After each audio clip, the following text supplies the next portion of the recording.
For a bit of athletics, then out to the hockey, and now back to Adelaide for the 1988 Grand Final, and the Bays are running onto the ground. And Neville, I think you can tell us who of the 20, or which players of the 22 have dropped out of that Glenelg lineup.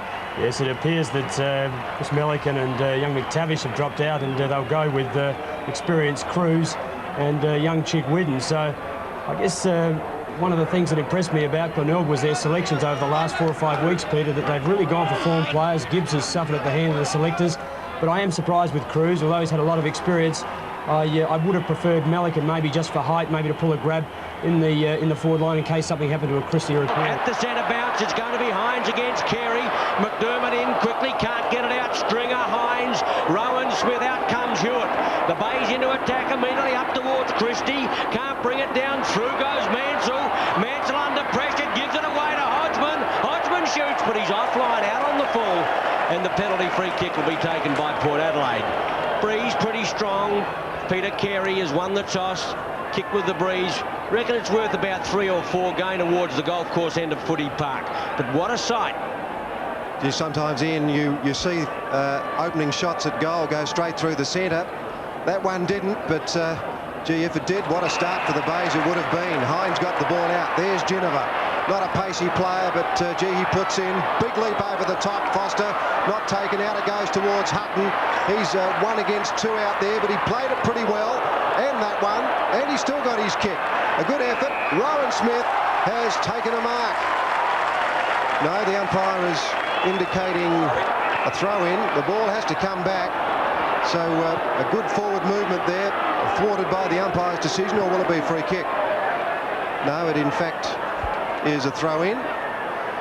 So in the second minute of this game, the 1988 Grand Final, the Bays won the toss. They're going with the breeze to the southern end. Hines got it out again to Williams. Williams got a quick handball out, beaten to that one by Alan Stringer. Concussed last week, back this week. Big leap, Christie's taken the mark, 2 grabs, and the Bays get another chance at goal. Kicking to the southern end with the breeze, Gary Christie. First Grand Final, puts the ball up, gives it plenty of air. James West from behind, off hands, Hodgman, no. The umpire has blown the whistle. The free kick will go to the Magpies in the form of Roger Delaney. Peter, notice the changes Graham Corns has made. Max Cruz has come into the side as a full forward, meaning Mr. Cool, Ross Gibbs goes to the bench, which is rather surprising. Greg Boyd is in the opening lineup playing on Gary Christie. Gibbs and Chick Whidden on the bench. Delaney edges it back, not a good kick. Thumped away by Phillips up towards the half-back line. Running the gauntlet there, Abernethy gets the high tackle and will put Port Adelaide from the half-back line. He ducked into it a little bit. He could see it coming, but the tackle was crude, no question. On the outer side, Fiachi for Port Adelaide. Puts it underway towards centre wing. In goes Hutton. Port Adelaide into attack. 1-on-1 up towards full forward. Charging to meet it is Russell. Will need to sit. Right there with him, Hodges. Great tackle. Play on is the call. Russell has done it well. He's lost it this time. Play on still is the call. Down go players in a heap, and the umpire will come and ball it up in the left full forward pocket for Port Adelaide. Gee, that was desperate stuff, fellas. Every man was having a real dip then. The umpire chose to ignore any chancy free kicks, and I thought he did very well, umpire Abbott. Yes, he's a pretty happy man. This is the first big one for him with John Hilton. The thump comes. Rowan Smith runs towards the line. Snibikla. Smith was brilliant. That is too high. Brown goes down, and he will get a free kick against Scott Salisbury. And I don't think the Port Adelaide players will cop too much of that without giving a bit back. And that's really not good enough in a game of footy. Not nearly good enough. Brown puts it up high. Won't get a score from that. Smith nearly took the mark off hands. Stringer picks it up. Wayne Stringer belts it back towards Hewitt. Now here's a big go because Maynard's clear and he's got a big space.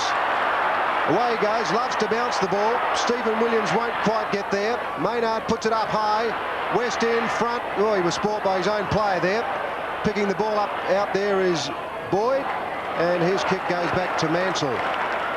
Mansell plays it on. Gee, that's not a good kick. It clean bowls Ops, though. Clean bowls everybody. Hodgman a chance. He had the ball, lost it. Ginniver got it to Fiachi, out to Harrison. Port Adelaide players running the ball pretty well as Harrison puts it up towards Smith. Smith in front of Seabone. Nearly a free kick there, and one there.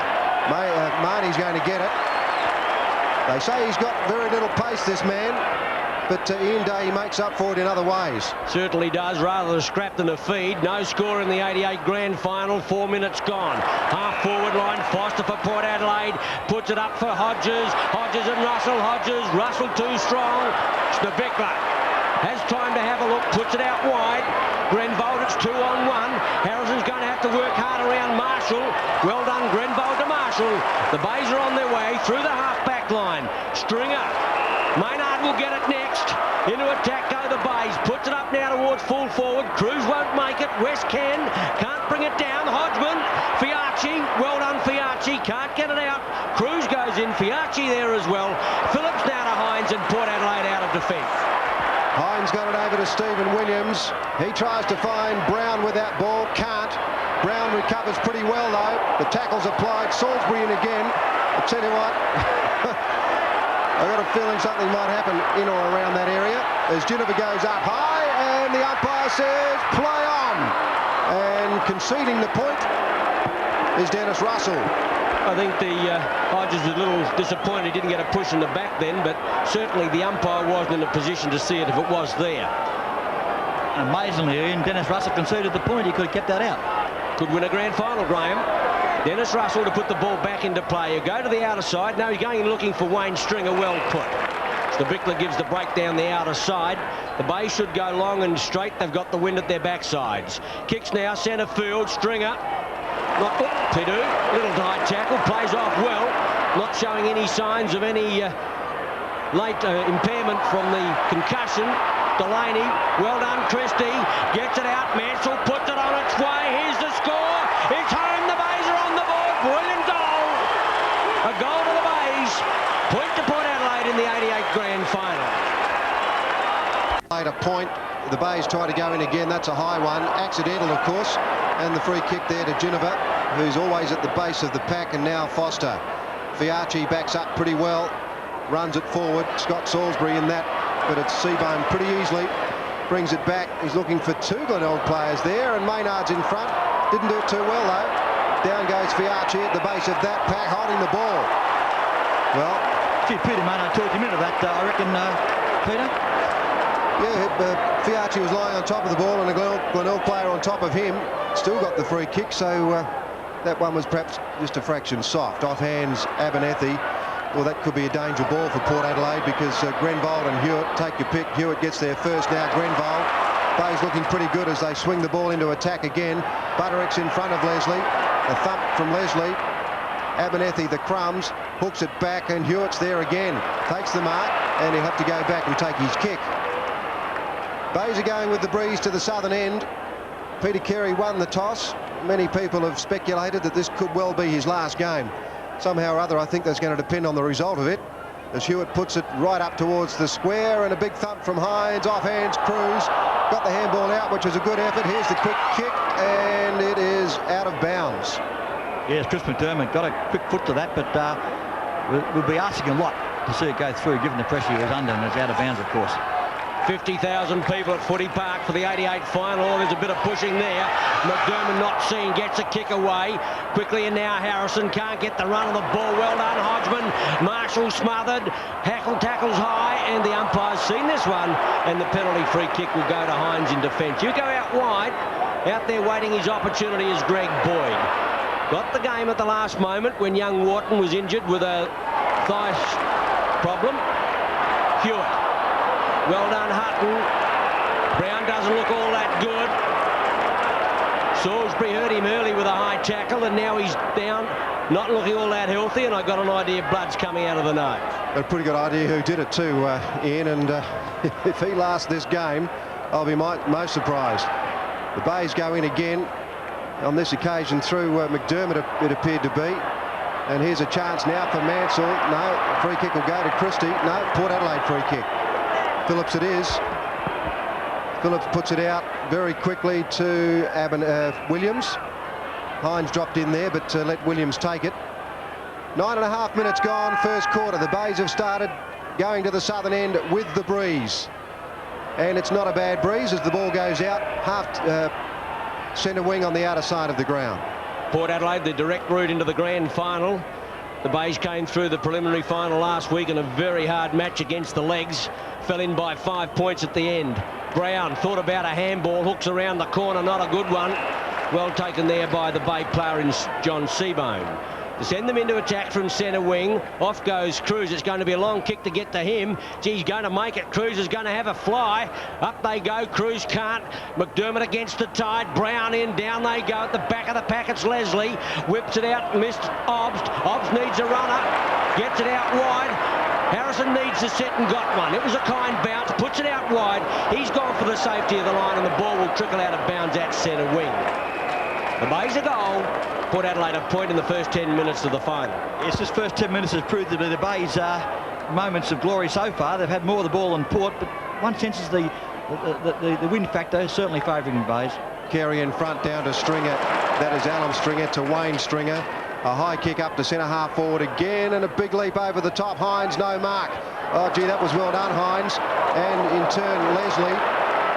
Gee, the tackles are pretty untidy here today. A couple of them haven't quite found their mark, but that one's going to go back to West. Against Obst. So James West is going to centre that ball. Oh, the umpire's going to bring him back, make him kick over the mark. Obst has got that right knee bandaged. And that's what people do these days to show who they barrack for. Hope he won the bet. Peter Carey can't half volley it. Whoop, the tackle's applied, given a bit of time, and they all dive on the ball, and umpire John Hilton's going to have to bounce it. He's at right half forward flank for the Bays. 11.5 minutes. The Bays leading 1 goal to Port Adelaide a point. The bounce on the half forward right flank. Umpire Hilton puts it down. The more experienced umpire of the two. McDermott over the top to Mansell was good football. Slips it to Marshall. Marshall from the right forward pocket. Puts it up towards full forward. Getting back on it. Fine mark taken there by Greg Boyd. It was in defence. And he'll send Port Adelaide out. Leslie has time to have a look. Fiachi wants it short. Oh, this could come unstuck. Hutton will need help from there. Conceding ground. Gets out of it well with poise. Back towards centre wing, and Fiachi's going to have to work hard for this. Courage. Off he goes through the centre line. Port Adelaide into attack again. Fiachi runs the gauntlet. Slipped the tackle. Gets the kick underway. Dropping short. Coming to meet it is Smith. Loose ball. Hodges hasn't got the footy. Wayne Stringer gets it back towards Stabickler. Rowan Smith and Stabickler at the back pocket. And Stabickler takes it over the line for a throw-in. Scott Hodges is a bit unlucky there, not to receive a free kick, and I thought also that George Fiachi ran more than a mandatory 15 metres with the ball. Nonetheless, the umpire's letting things go. I guess that makes for a better game. Hodges is down for the moment. Not out for the count, though, by a long chalk. Well, there it is again. Always lead for a better game, but when you miss free kicks like that, you're really making one gigantic error in a game of football. That was as obvious to me as I'm sure as it was to 50,000 people. Here's a go for Port Adelaide. Williams picks it up and he's hit the post. So Will bad luck dogged Port Adelaide. The first pop shot there with a chance to kick a goal, a point. So it's 2 points Port, Glenelg a goal. Shades of 87 last year when Port Adelaide, I think, against the Bays, hit the post 5 times during the course of the match. That's number 1 so far anyhow. And Port 4 points behind. Certainly unlucky in the first 13 minutes of the game. Unlucky in more ways than one. Grenvold out towards centre wing. Marshall the leaper. Doesn't get started. Marnie against Stringer. Looks like that's a checking job. Marshall, Hodgman, the Bays into attack again. Phillips didn't bother to mark. He was in a position to do so. Delaney back for Port Adelaide. May have to go across goal. Sets up the daring pass. Finds Abernethy. Gee, he's well clear. Centre half back. Brown is short. Kick number 4 goes long. To the open spaces. No Port Adelaide player in position. And it's well taken by Seabone half-back flank. They're making John Seabone look good. The last 2 kicks have been kicked straight to him. It's not a good kick then from Abernethy as Mansell can't quite keep it in. So it's out of bounds on the outer side of the ground. And that breeze appears to be going to the south. But that doesn't mean it will always be going to the south in this game. Perhaps the southeast. Hines behind Christie on that occasion. Hewitt came in but didn't have enough body behind the ball. Hutton let it go, picking up Brown. Big thump from Stabickler. No one down though for the Bays. The run is from Port Adelaide players. In goes Foster. Can't do much with it. The bodies go in and the umpire's going to bounce it. Right half forward flank. Peter, it appears to me Wayne Marnie's in the middle at the moment on Alan String and releasing Stephen Williams to a ruck roving role. It's a bit of a surprise. 2 points Port Adelaide, 6 points the Bays. Christie pretty easily out there. Brown picked it up. The kick was smothered. It came straight back to him, and umpire Abbott will have to bounce it again. The breeze coming in from the northwest, sending the ball across the outer side of the ground, but also a cross breeze favouring the Bay in the first quarter. Close to the line and out of play. Hodgman not quite. The goal to 2 points. The Bays have had more than half the time with the breeze, and they lead by only 4 points. I think Corns would like it a little more. At the throw-in, Smith, McDermott can't get out. Hodgman to Salisbury's good football, up towards West. West at centre wing, the FAD was there in any case. West from centre wing to play on. Round Marnie, good tackle, now Charles Hewitt. The Bay's in again, oh he had an airy. Butters up again, still gets the ball away up towards full forward. Leslie comes to meet it, he'll need help from there, lost the footy. Towards the line, Hines, Marshall, too close and the ball is out of play. Half forward left flank, the Bay's in attack. Great tackling by Port Adelaide over the far side there. Worried Wayne Hewitt out of the, Mark Hewitt out of the ball, quite frankly. Phillips and McDermott. McDermott put his foot into the back of Phillips, and no free kick given then. A little bit lucky for Port Adelaide. Appeared to be just slightly into the back of the Bay player, as umpire Hilton will bounce it. Left half forward flank for the Bays. Scott Hodges is still getting some attention, although we saw when he went down a little bit earlier this quarter with a high tackle. He didn't come up too well, but I think he's recovered. 6.5 minutes. Port Adelaide supporters out in force here today. 2 minutes, 2 points Port Adelaide. Glenelg a goal.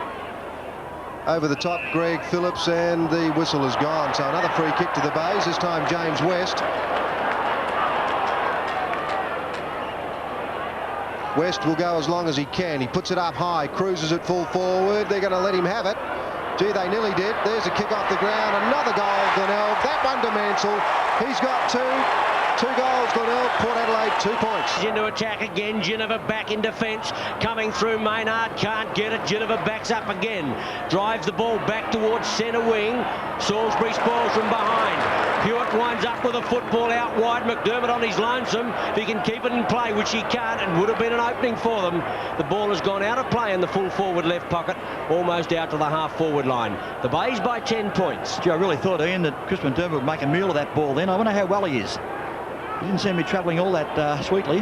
No, I thought he might have dived at it, but just how bad is that knee as Hodgman finds Maynard. The thump comes and Marshall picks it up and he has missed.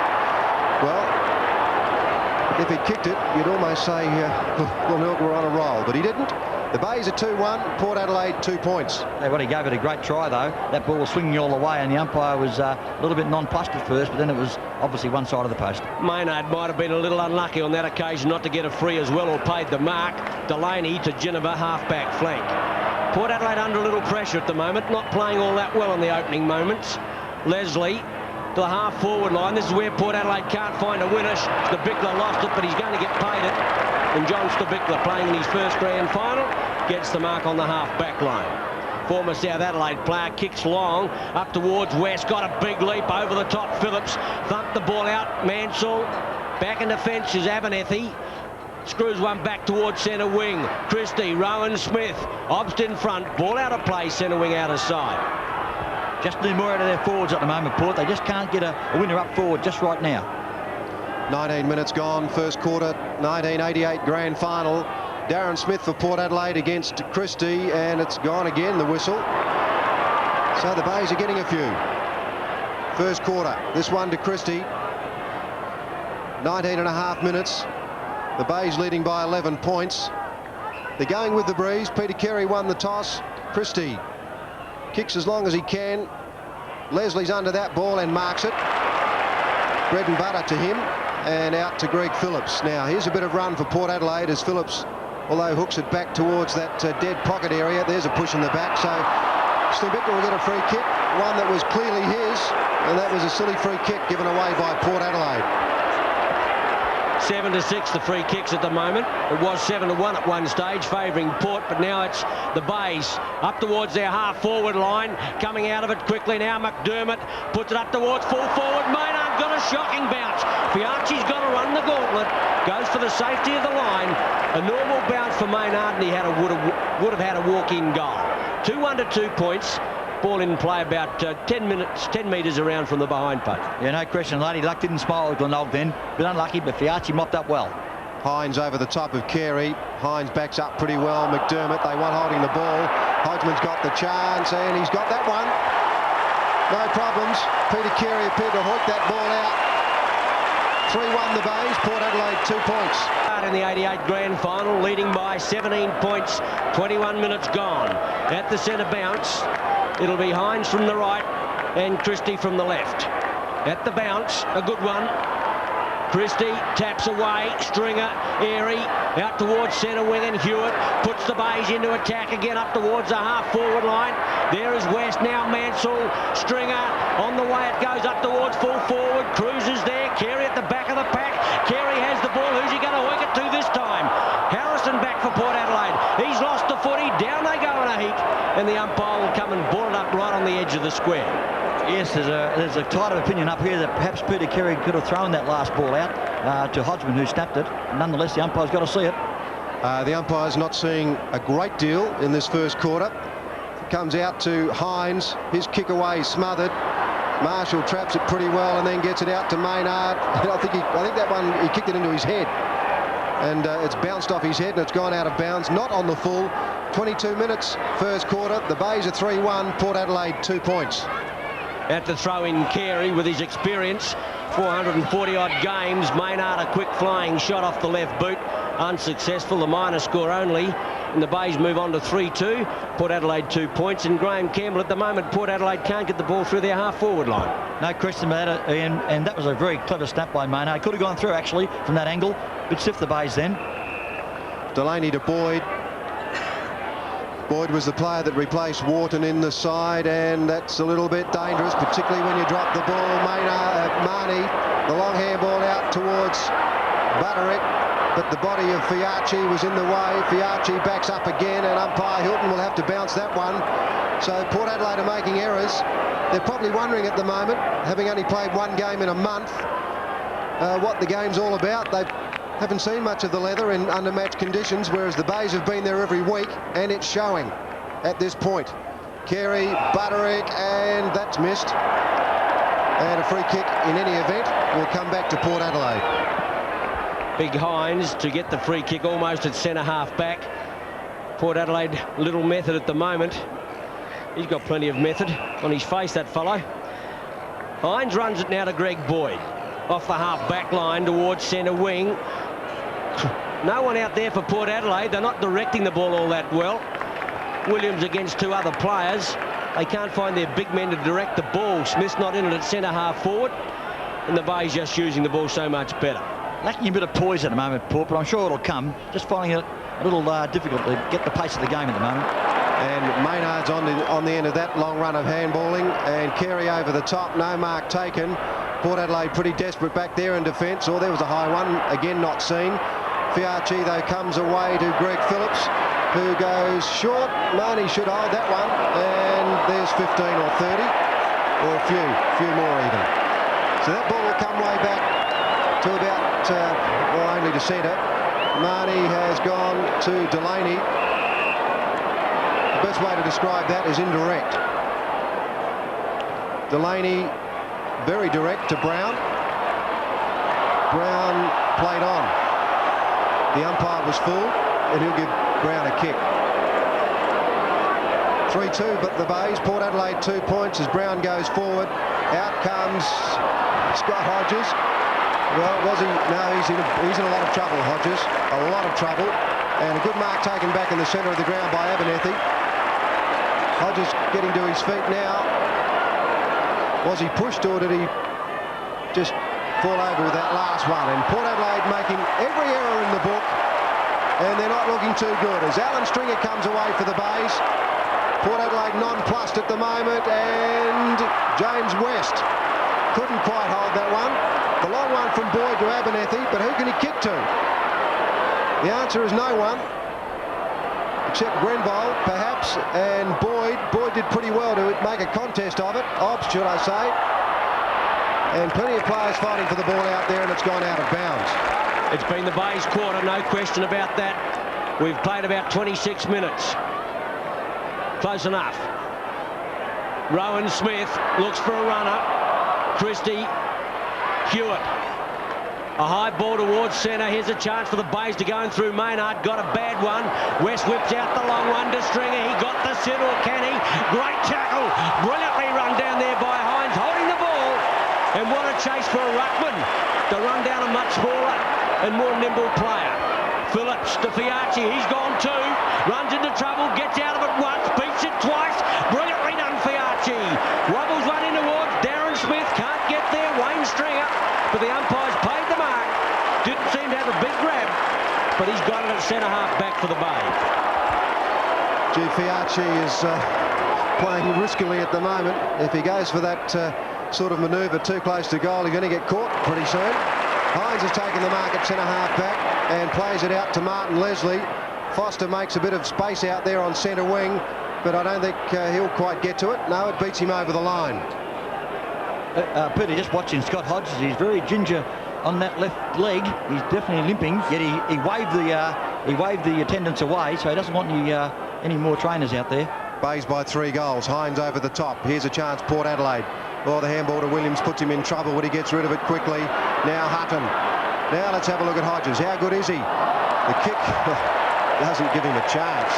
That is out on the full, and Port Adelaide have really played into the Bays' hands in this quarter. Has not been a good one for them, Peter. The Bays by 18 points. Russell edges the ball back towards Christie. Can't get there. Foster lost it. Wayne Stringer didn't. The handball wasn't good. Quickly it goes out now. Alan Stringer looks for a runner. Bad bounce again. Marnie under pressure. The tackle's high, but holding the ball. Marnie loses the ball between centre and wing on the outer side. Stringer's having strife getting the ball off him. Marnie loses 15 metres as well. Situation getting just a little tense out there as Stringer's brought to the attacking corner of the centre square. Kick number 6. Stringer puts it up for grabs. Going to drop short. Cruz West over the top. Carey. Well, I suppose he had first grab. How many of them met it there? Oh, well, Carey. Big Super's in the middle. 25 metres out, right in front. Big Super hasn't had a run on the ball yet. They're saving him for bigger things. Strides towards goal. Siren sounds. And it's the Bays by 19 points at quarter time. Well, certainly all Glenelg that quarter. 3 goals, 3-2 tells its own tale. They could have been further ahead with more straight kicking for goal. But at the moment, Port lack poise. It's taking a while to get the pace of the game, as I said earlier. And it really is on for young and old. Can Port use the breeze? They can get back into this game. They came into it as raging favourites, but in grand finals, anything can happen. Peter Carey to McDermott was all just a little bit too easy. Hodgman had a chance to mark that, tapped it out, and there's a free kick going to Leslie for a high tackle. So Martin Leslie, one of the stalwarts of this fine Port Adelaide defence. Darren Smith can't get into the game, couldn't take the mark. Off hands it was Maynard, pretty easily again. Boyd couldn't mark the ball. Hodgman, Gibbs on. This is really a bit simple. Not a lot of pressure on these Bay players. Gibbs has got it. A high kick. Delaney and Cruz, and off hands Fiachi. Did a lot of running in the first quarter. He's found Obst. Obst is going to play on now. He's going to go wide towards Hutton. Hutton's taken a mark. The umpire will pay that. That was a good effort. Now I wonder how fit Scott Hodges is. He looked terrible in the first quarter when he came down awkwardly on a knee. He led then but aborted, and Hutton goes in long. Don't think anyone will mark that ball out there, and it's Salisbury who clears it. He was involved in a couple of ugly scenes in the first quarter, but he's lived to survive it. Obst playing Tiki Touchwood out there, and he's going to win the free kick on centre wing. Well played. Young Andrew Obst, 25 games to his credit. find potential. 3-3 to 2 points. Port Adelaide has got to do something quickly. They drive in. Oh, it's all the bays back there. Carey one-handed. Through goes Harrison. Couldn't find Brown. He butters up. Marshall back in defence. Here's a chance. Rowan Smith got lumbered. In goes Williams. Back in defence, it's Marshall. Harrison again. Hard playing there. Stabickler. He'll probably run the ball out. And that's where it goes in the full forward left pocket. Well, at this stage, Port Adelaide hasn't had a winner up in attack. The Bay defence too strong, but still the way they're distributing the ball, it hasn't given their forwards much of a chance. Back it comes to Rowan Smith, and he couldn't quite get away with that. And just getting caught on the kick there was McDermott, but across came Hutton. Hutton, and turn goes short and misses. Well, when is Port Adelaide going to do something positive? Gibb marks it out on centre wing. The Bay's making all the play, Port Adelaide making all the errors. Gibbs goes short to the lead of Butterick, and he took it a little bit too easily, and the ball evades him and goes out of bounds. A clever change by Graham Corns quarter time, I think, bringing Gibbs on the field and vacating Gary Chris's position for Mr. Curl. It's working out already. At the throw-in on the half-forward flank for the Bays, West. Obbs gets out the handball to Leslie, quickly to the half-forward line. Darren Smith, good mark. First time he's been in the play, sweeps out a long one. Stephen Williams drives into attack up towards full forward. Hodges, Carey back in defence, the crumbs. Port Adelaide can't find it, Stabickler can. Russell loses it, Harrison in, and the ball goes out of play once again. I'm just trying to find, Graham, what's Harrison doing? They've obviously moved him. No, he played on the wing and started on the wing. He's not on the wing at the moment, he's in the pocket. Yeah, well, he could well have come down the ground. I think Marshall's still his postilion, or his opponent. Peter Carey down to McDermott. The handball didn't go too clear. In fact, it went towards Harrison. Foster should try and centre that ball, but it was all a bit too hard in there in that tight little space. And it's gone out of bounds again. Not on the full. We'll see a throw in. Another one in the left full forward pocket for Port Adelaide. Only about 20 metres around from the behind post. Carey sets himself. He'll go in with Darren Smith. At the throw in, Carey cleverly.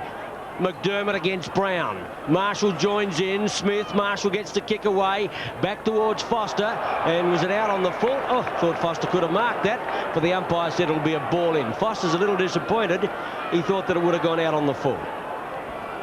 Yes, perhaps he could have engineered that just a little bit better. But it's easy to say, perhaps not easy to do. The big thump by Peter Carey will go out of bounds again. Alan Stringer couldn't quite get to it. We're 4 minutes into the second quarter. Port Adelaide trailing by 19 points. Over 50,000 people at Footy Park, a great sight. Getting a little overcast at the moment. Wind still pretty brisk. Carey, Obst, McDermott at the bottom of the pack where he normally is. And the opening 5 minutes of the second quarter just a little stifled. Port Adelaide can't get any movement going at all. Hodges in doubt, as the boys have told you, up at full forward. Umpire Elliott puts it down on the half-forward line. Carey used his body to go towards the line. Maynard is there. The umpire rules it was out of play. Yeah, a bit unlucky for the Bays. They had control then, but once again, the players didn't read the boundary line too well. Port Adelaide hasn't scored a goal yet. Peter Carey is absolutely dominating in those boundary throw-ins. Brilliant work done by Alan Stringer. Marshall pretty easily up forward. No mark taken there by Boyd. Through goes Leslie. Well, that's an error.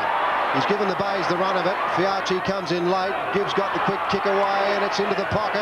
Delaney came out and met Hodgman, and the ball will be thrown in the right full forward pocket now for the Bays. Yeah, the way it was going, Delaney could have put Hodgman in the next week then. Didn't quite connect. Throw in about 10 metres around now from the Bay goal. Phillips goes for the knuckle, gives it back to Gibbs. He'd just be the boy to kick a goal, but it's Delaney underneath the ball well, and he'll repel the ball for Port Adelaide. Delaney always cool. Sometimes he flies by the seat of his pants. Oh, he's put them under pressure now. Hewitt with a chance. The Bays into attack. In borders, Hodgman doesn't want him. Goes for the short one. Butterick on the lead. Beautifully put. And once again, Delaney's missed kick has forced Port Adelaide on the defensive again. And Craig Butterick has got a pretty difficult shot. The breeze is coming in from his left to right, which won't help. And obviously, it's a very acute angle. Plays in short, well done, loose checking. Hewitt looking for the 15-metre penalty. Umpire Hilton not sympathetic. Yeah, and good thinking by Butterick. He knew the umpire was in between the player and the ball then, and he launched it off, finding Hewitt, and The nearest player to him was Ginnivan, but he was caught between Jack Hilton and the ball. Hewitt about 15-20 out. Breeze coming in just slightly left to right. 8th kick to Hewitt, playing very well in the final. Heads towards goal. He's taken too much of the left goal post. That would have been a really damaging goal had Hewitt kicked that, but he could only manage a point. 3-4 to Port Adelaide's 2 points. You're quite right, Ian. That could well prove to be a very damaging miss by the Bays. It would have put them 4 goals up, or 4 goals to up, to be precise. Instead, it's only the minor score. Delaney comes down the centre of the ground. West couldn't quite mark it. Here's a chance for Hines. He got it over to Leslie. Now Brown. Brown cleverly to Foster. Foster looking for a player upfield. Marnie. No, he can't mark it. Goes over the top, and Salisbury comes in to mop up. What will he do? Nothing. Brown. Quick kick away, and Grenvold's under that and loses it. Oh, Grenvold completely lost it. There's the first goal to Port Adelaide. It came from the boot of Brown. Port Adelaide 1-2, the Bays 3-4. Port Adelaide, the type of goal that can change the destiny of the whole game. Unbelievable. Grenvold appeared to have it covered, but he didn't. Brown a goal. Obb sends Port Adelaide into attack again, up towards full forward. Oh, no one there to leap. Hodges can't get a start now. I don't know whether the ankle's bothering, but he can't get into the ball game at all, and Salisbury takes the easy defensive mark. Wobbles one back to the half-back line. Off the fingers, it's Ginnivan. Brown in the pocket. Chance for Port Adelaide now. Sets it up. Going through strongly now is Harrison in the pocket. The umpire won't play to advantage. It's a Port Adelaide free kick. And I think you'll find that it'll be Brown to get it, or let's who is it going to be? Foster. Could be Foster. Richard Tite. Yes, Foster it is. Left full forward pocket. Well, the umpire may have let them play to advantage then, because Harrison was going into an open goal, admittedly on an angle. But Foster's only about 30 out. He's wind assisted, right to left. And Port Adelaide need a goal right now. Nice looking kick. It's slipping across the face of goal, a point only. And Port move on to 1-3 to the Bays 3-4. Problematical, of course, if Harrison could have finished the play off. But nonetheless, it would have been the advantage way to go. And the umpire chose not to ignore that and bring it back. And of course, Foster's missed it comprehensively. Seabohm, it appears to be kicking off for the Bays as he goes as long as he can. Marshall came in late. Smith took it off hands. That is Rowan Smith. Hodges up. Can't mark the ball off hands easily, and he's kicked out on the full. No pressure on Wayne Stringer, and just a reflex kick then went out on the full. Well, Harrison's got his chance now, and I've seen him kick a goal from here before too, but this is a grand final. But Wayne Stringer's ruining that kick, Peter, because he had all the time in the world to mop up and just got foot the ball almost as if he was being pressured into it, and he certainly wasn't. He really needed a compass because he wasn't quite sure of where he was. So the Harrison kick coming back, and he's hit the post. 3-4, Glenelg. Port Adelaide have hit the post twice now, and they trail 1-3. Peter, I think the important thing is they're getting into the game. In the first quarter, they weren't there at all. Harrison, let's have a look at it from behind the goal. It looks good at this point, and it just won't come back enough to score a goal. Stringer in front. It's ball from behind. Rowan Smith again gets a chance. Rowan Smith half forward line, puts it up for grabs. Hutton in the middle of the pack. Right mark. Brilliantly done. Stood his ground. Hewitt couldn't do anything about it. And the Port Adelaide wingman came down from centre wing to take the ball about 35 metres out in front. David Hutton. Not the best kick you've ever seen. Only 34 senior games. Kick number 7. Will bolt the distance in. Nice looking kick. He's dragged. He's hit the woodwork again. Unbelievable bad luck for Port Adelaide. They moved to 1-5 to the Bays 3-4. Well, I said it last time, shades of last year. They hit the post 5 times in that first semi-final, which they lost to the Bays. Don't tell me it's on again. In the first 2 finals this year, Glenelg played against sides that couldn't win because they couldn't score. Will it happen again? Hines, Marnie. And the handball isn't effective at all. Comes back to Marshall. That's effective to Hewitt. The Bays perhaps on a bit of a roll now. Marnie's having a bit of a go at Marshall, or vice versa. Back there, in comes West and doesn't mark it. Not holding the ball as well today as in previous weeks. Fiachi, now will he risk it? No, he'll go back to Delaney. They do play a little bit riskily back there, that Port Adelaide defence, but why shouldn't they? They've got a lot of ability. Thought he might have gone short to Brown. Williams gets past pretty easily. Can kick the ball a long way. A long raking kick. Russell goes back. Hodges can't mark it. Put one hand on it. Russell's going to get away with it and gives it back to Marshall at right half-back flank. Scintillating play. Port Adelaide just can't quite make the grade at the moment. David Marshall easing play down inside the half-back line. 12 minutes gone of the second quarter. Port Adelaide down by 11 points. Oh, big leap, Ross Gibbs. More gymnastic than effective on the outer side. Hines lumbers to it. Can't keep it in play. It's a throw in at centre wing. 3-4 plays 1-5 in the 88 grand final. And Glenelg is suffering Port's problem in the first quarter. Can't find a forward now. Perhaps that breeze is a bit stronger than we first thought. Hines played it pretty well. Rowan Smith, the running player for Port Adelaide, well, that's holding the ball. The umpire finally acknowledged that.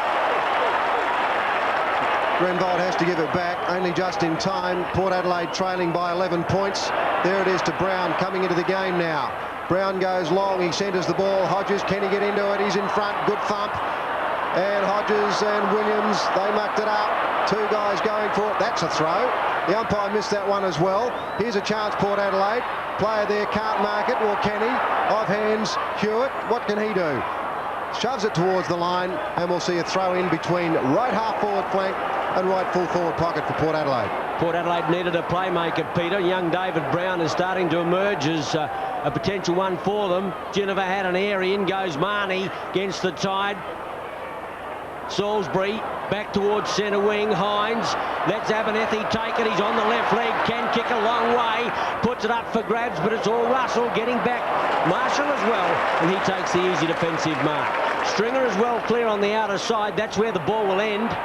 And he'll send the bays out. They're starting to run. Hodgman throughs, lost the footy.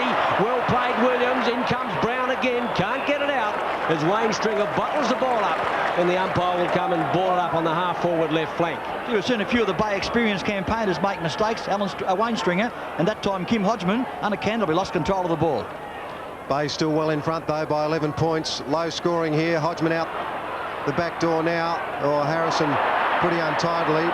Appeared to be a free kick there, and the umpire judged that that one wasn't a high tackle. He was pretty close to it. Now Marshall has a go at a Port Adelaide player, manhandled him, the ball wasn't there, and no free kick. At the throw in, it'll be Carey. In comes Smith, used his body well. Smith again. Hewitt through. No, it was Seabohm, and the umpire's forced to ball it up again. 3-4 to 1-5. It hasn't been a tidy quarter of football. Port Adelaide making their bid to get back into the game, looking better. Almost 15 minutes gone. Smith against Carey. Carey with strength. Marshall, no doubt where he meant that ball to go, and it's out of play on the half-forward left flank for Port Adelaide. It's not working out. Darren Smith doing the ruck work on the forward line. Believe me, Carey's dominated proceedings that side of the ground. Unfortunately, Graham, they don't really have an option. Only one ruckman, and coming away, Seabohm again. Phillips in the middle of that pack, out the back. A chance now for the Port Adelaide ruckman in Hines. Shoots the handball out. Leslie over the top. Fiarchi, he'll have to get rid of it quick. He does this time. Well done, Fiarchi. Boyd goes short. Harrison, he won't stand still. Off he goes. He'll need to be quick. Gets past Marshall. Harrison goes long. Hodges in front. Good effort there. Again, Hines. Marnie in the play. Got the quick handball out towards Foster. He keeps it in. Russell pushes it out. We'll see another throw in left half-forward flank for Port Adelaide. Port not functioning well in the forward division. That's twice we've seen the oncoming player take the run of a teammate when he was facing goal. Not recommended. Carey again gets the tap. McDermott higher, the longer. In goes Foster. Gee, that would have been a champion mark. Showed a lot of courage, but it doesn't go far enough. McDermott back to Phillips. Now can he do anything? He puts it up for grabs again. Out steams Hodges. Gets his hands to the footy. In goes Williams. Through he goes. Brilliantly done. He hasn't got the football. Geneva. Free kick. The tackle was too long. Geneva 25 metres out. Showed a lot of courage to go through the pack. Never had the footy. What's the tackle here? He dropped it there, but the tackle simply went on too long, and the umpire has penalised the Bay defence, and Tim Geneva has a chance from 25 metres out. Yeah, I think, Peter, Ian, the fact of life was Geneva never quite controlled the ball enough. Geneva gets in close to the man on the mark. Seventh kick, first goal. Port Adelaide trail 2-5 to 3-4. 17 minutes first quarter. The umpire's going to have another bounce in the centre. 2-5 Port Adelaide, 3-4 Glenelg.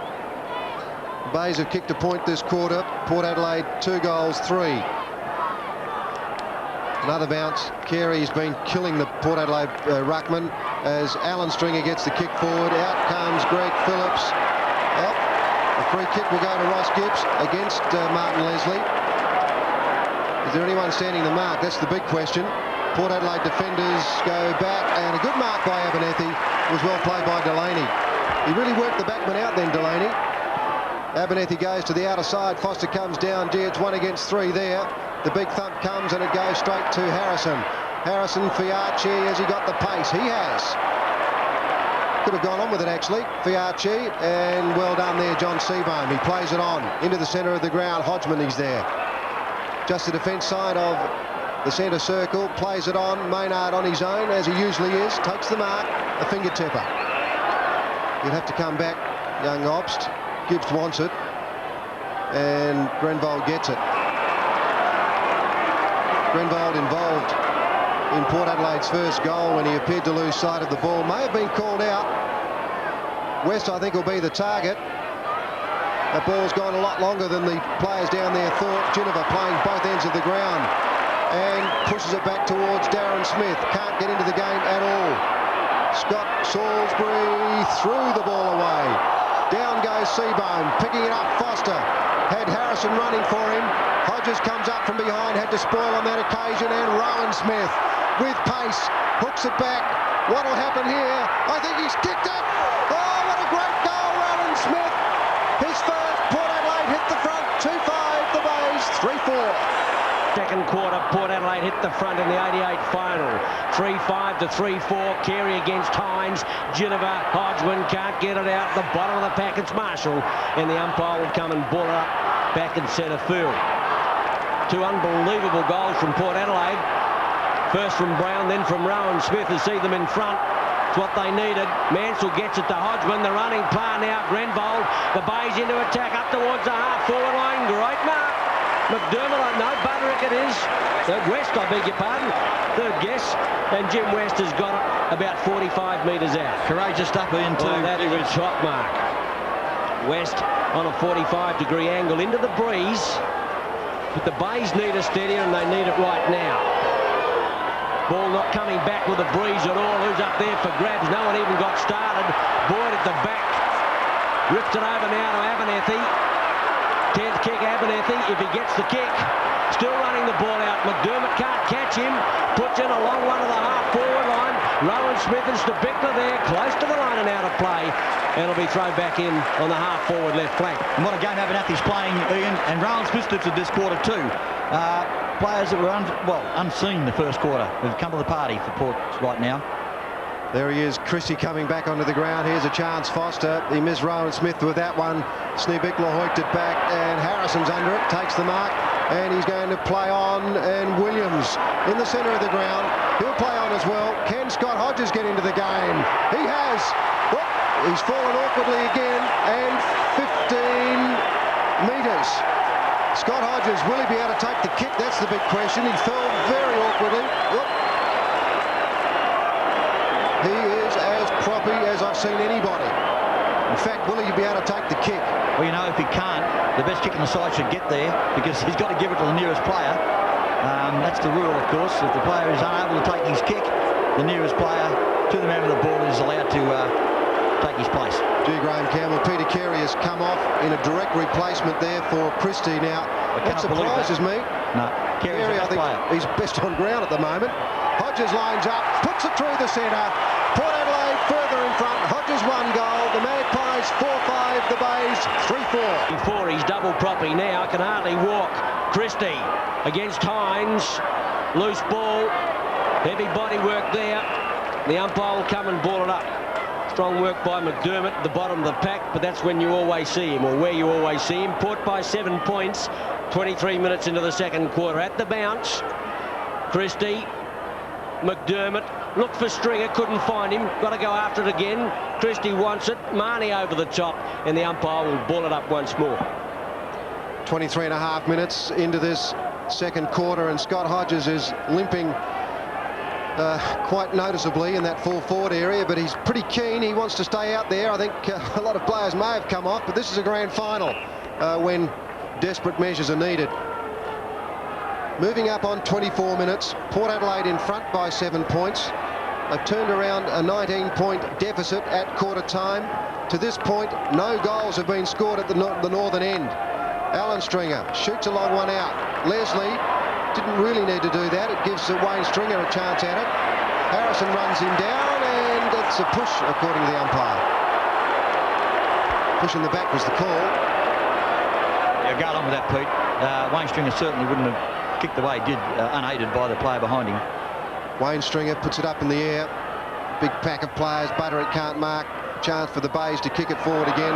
Marnie got back there. Now, what will he do with it?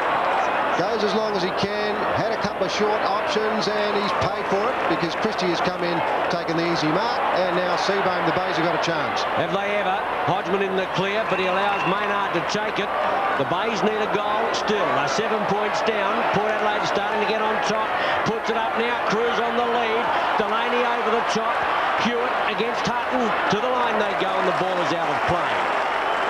Almost 25 minutes. In fact, we're into time on of the second quarter, and Port Adelaide lead by 7 points. And what a crowd. Another top player for Port has been Roger Delaney at full-back. Has given Max Cruz very little sight of the ball. Hines, can he keep it in? No, he can't. That's out on the full, so Christie again in the action. And McDermott wants him to kick it up forward as soon as possible. Hines can't quite get there. Neither can James West. The thump from Hodgman. Oh, a big error. Greg Phillips has made an error, but they might get out of it. Back goes Delaney. Geez, a cool customer. Boyd's got no one to kick it to. Or has he? Whoop. Harrison had it and gave it to Gibbs. Gibbs to McDermott. Port Adelaide still making errors. That was the worst player who could have kicked the ball to. Ross Gibbs, he mopped up beautifully. Always uses the ball when he gets hold of it, and found McDermott unerringly. McDermott looking for Cruz, but he can't mark it. Well done there. Butterick gave it to Marshall. He's a player that can kick goals, and he's missed. Still no goals at the northern end at the 26th minute mark of this quarter. Funnily enough, Peter, both teams have kicked 2 points into the breeze. Corns in the bunker, pondering what might have been. Delaney comes grandstand side, looking for Smith, who's come right upfield. Stringer gets the set at the back. It's Williams with Hodgman. Now a chance. Seabohm slips it over now. Stringer short. Well put. And he's got it. Hodgman goes down, looking for the 15 metres. Umpire doesn't love him. Then Kip Hodgman going to shoot for goal from about 45 out. Well, he's into the breeze. I tend to think it's got to be his best kick to even make the distance. He's not confident. He just put it up and hope. Leslie's got to hold ground, and he does it beautifully. Eyes on the ball, courage galore, and takes a fine defensive mark. Oh, that could be a mistake. Hines gets them out of it with Fiacci, and Port Adelaide run clear. Takes his 10, kicks long to the half-forward line. Smith's there. Thumped clear. Hutton can't. Christie through. Playing to advantage. Stringer. Maynard gets the kick high. The back, it's Hines. Waiting for the bounce. Cleverly. Abernethy. Foster. Try to whip it out. Well done, Alan Stringer. Now Foster again. Port Adelaide into attack. Down towards Smith on the half-forward line. Rowan Smith there with him as well.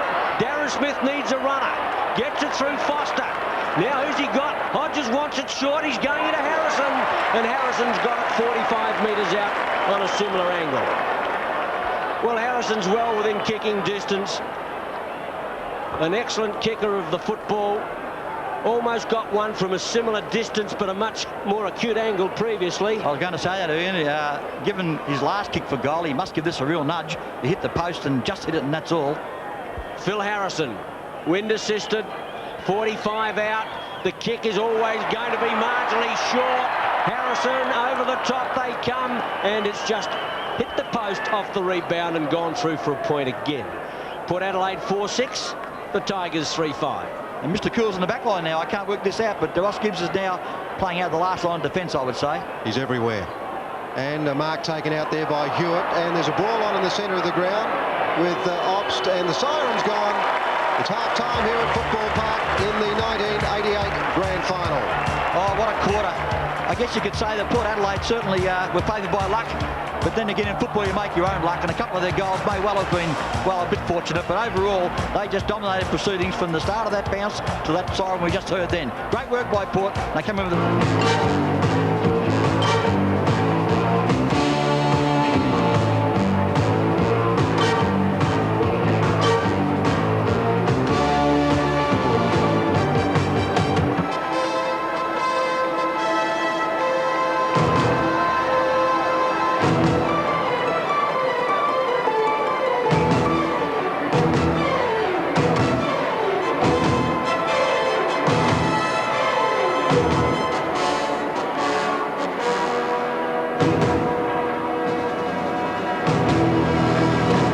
And in this new colony, the early settlers were greeted by strange, wonderful creatures.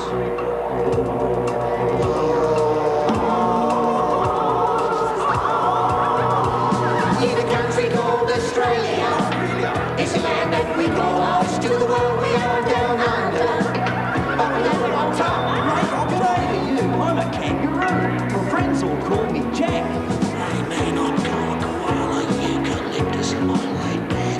I'm a lamb, my name's Marina. You don't mess around with me.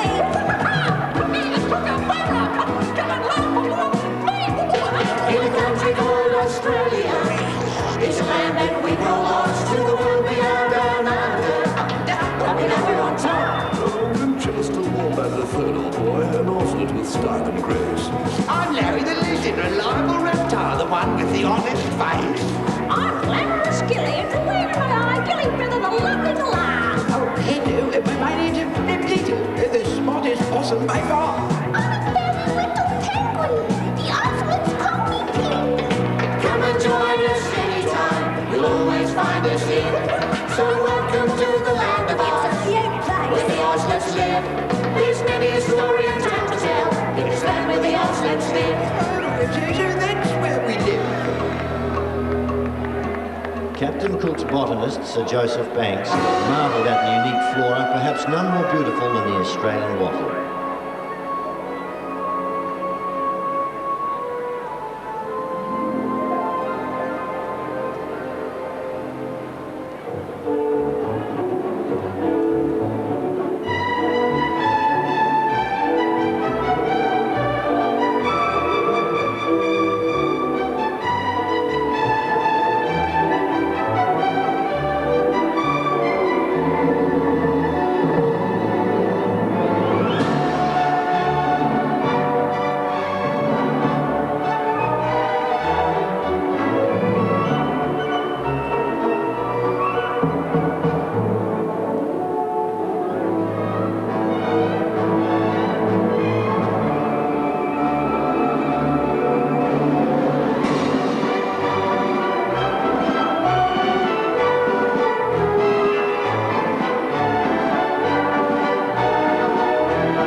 Our Australian lifestyle emerged with its own "G'day, how are you, mate?"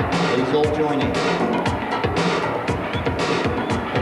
G'day, have I got a good song for you? Cool, g'day.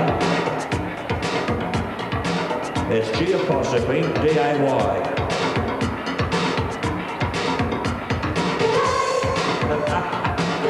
It's easy.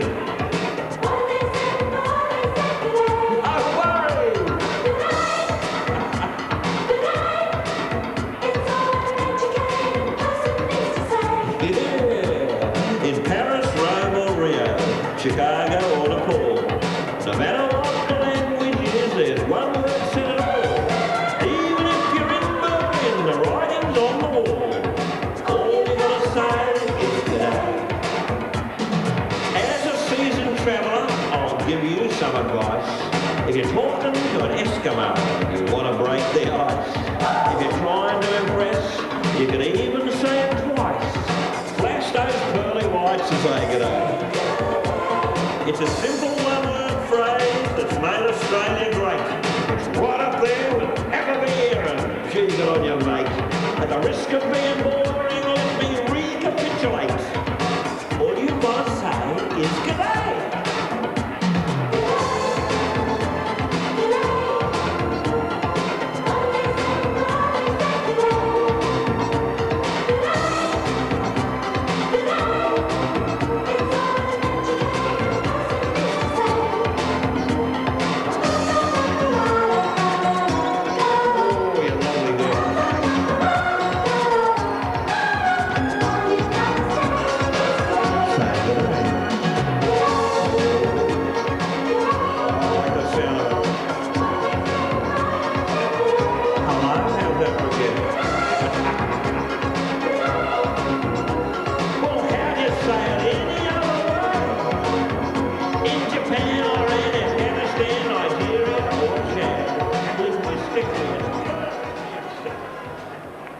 We are proud of our 200 years and congratulate the two teams making history in this bicentennial year.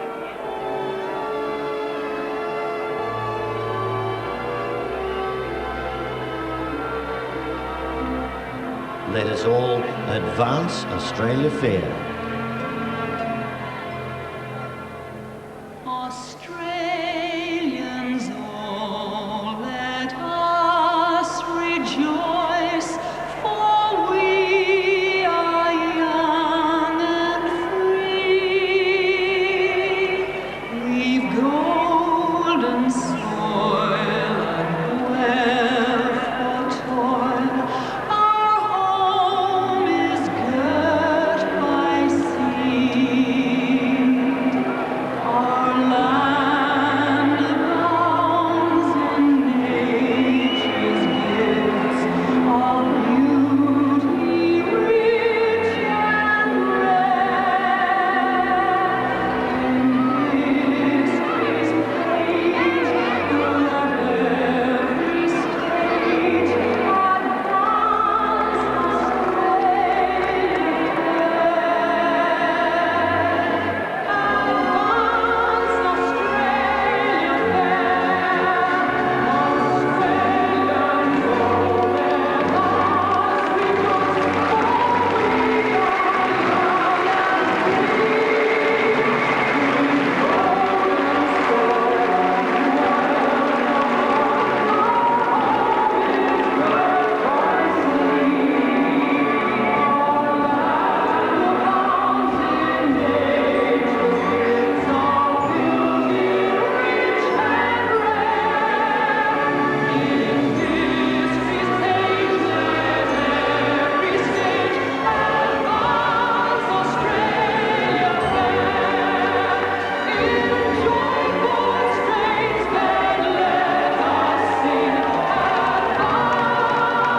grand final. Port Adelaide by 7 points. Carey in against Hines. Maynard gets smothered. Stringer in there. Obbs puts the tackle on, and umpire Hilton will come in for the bounce. The Bays led by 19 points at quarter time. Port Adelaide fought back brilliantly to lead by 7 at the long change. At the bounce, it's going to be Hines and Carey. Cleverly, Hutton round the corner, getting across Grenvold. The bounce could determine here. A great one at the back for Marnie. Marnie, but there's a free kick. Hodges is going to get a free kick for a push in the back. Port Adelaide may have played it to advantage through Marnie. He walked into an open goal, but umpire Michael Abbott had ruled the push in the back against Dennis Russell, and it's Scott Hodges to take the kick 25 metres out. Just looking at this breeze too, Ian, I'm not a good judge of breeze or the direction that it's blowing, but I think it's going more in a westerly direction now, and that may indicate that perhaps it's swinging around. Peter, we had a touch of rain at half-time, and I wouldn't be at all surprised if it swung a little bit. Hodges, nice-looking kick. The umpire said it's home. He's got two. Port Adelaide 5-6 to 3-5 in the 88 final. An amazingly straight kick for goal by Scott Hodges. We know he can really find the space between the big sticks, but that was a great kick. The wind was blowing a little bit, swirling, but this man knows how to kick a goal. He has had very few opportunities today. A testimony, I suppose, to Dennis Russell's close checking and the fact he's been a bit injured. That was a great goal. That could be the goal that breaks the back of the Bay onslaught this quarter. Just chatting to Graham Campbell off air too. The Bays haven't got a lot of firepower in their forward line at the moment. The two mainstays up there, Cruz and Christie. The umpire has found a free kick, a square infringement going to Peter Carey. He puts it up in the air. In comes Abernethy and Mansell, but Abernethy, brilliant Bruce they call him, and he's every bit of that. He's been a star today. 12th kick brings it out towards Harrison. Marshall's got the thump of intelligent work. Harrison, it's gone past Hines. Peter Carey is easy as you like. Easily Glenelg's best player. Brings it back to Hodgman, and he marks the ball. It's a little bit silly from Obbs there. He didn't need to to give the umpire a chance of awarding a 15-metre. He didn't do it, but he might have thought about it. Now, Butterick was leading. He's had to go back. Hodgman's going to put it up high. James West is the only Glenelg player that will mark it from that spot. Cruz in a bit of trouble. He ducked the head. Very lucky. A good smother there by Boyd. Out goes Ginniver. That was intelligent. Now Abernethy taking it towards the line. He's going to have a kick, and it's out on the full. And Scott Salisbury will take the relieving free kick. What I say is Bruce Abernethy's first mistake for the game, Peter. He has been an absolute genius in defence, vindicating John Carl's, move of him from the middle of the ground, or ruck roving at least, into that defence midway through the season. He's played an enormous game. Great experience both here and in the VFL. McDermott puts it in towards full forward. Cruz is there at the back waiting his chance is Boyd. Boyd slips it underground towards the line. Hewitt and Ginniver there, and the ball out of play about 35 metres around from the Bay goal, and they're down by 13 points. 3.5 minutes, third quarter. It's often said that this is the quarter where the game's won and lost. Kim Hodgman went for the kick off the ground there. It came out the back door to Ginniver, and he's kicked it straight to Maynard. Maynard always seems to be in that space, and he's got it across to Alan Stringer, who pulled that kick short. Out comes Delaney again.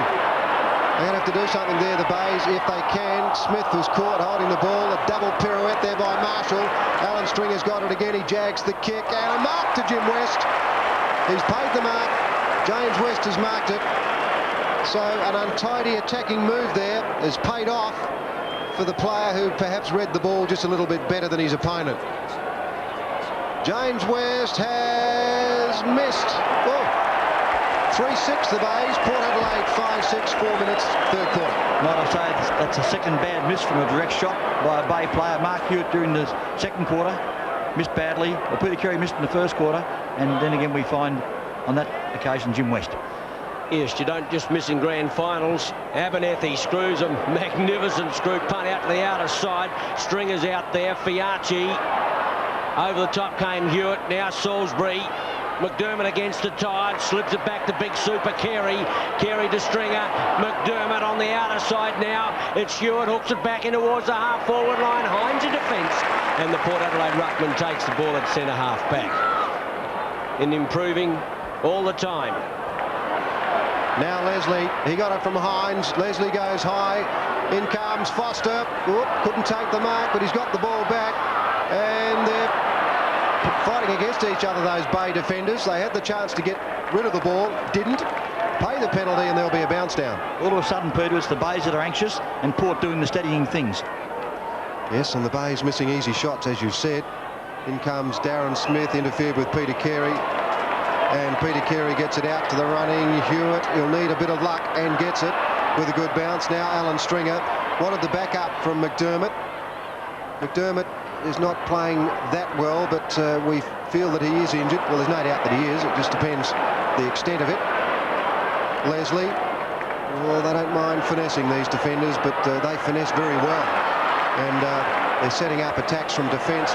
Abernethy tried to find Williams. Williams running backwards, not quite quickly enough to take the mark.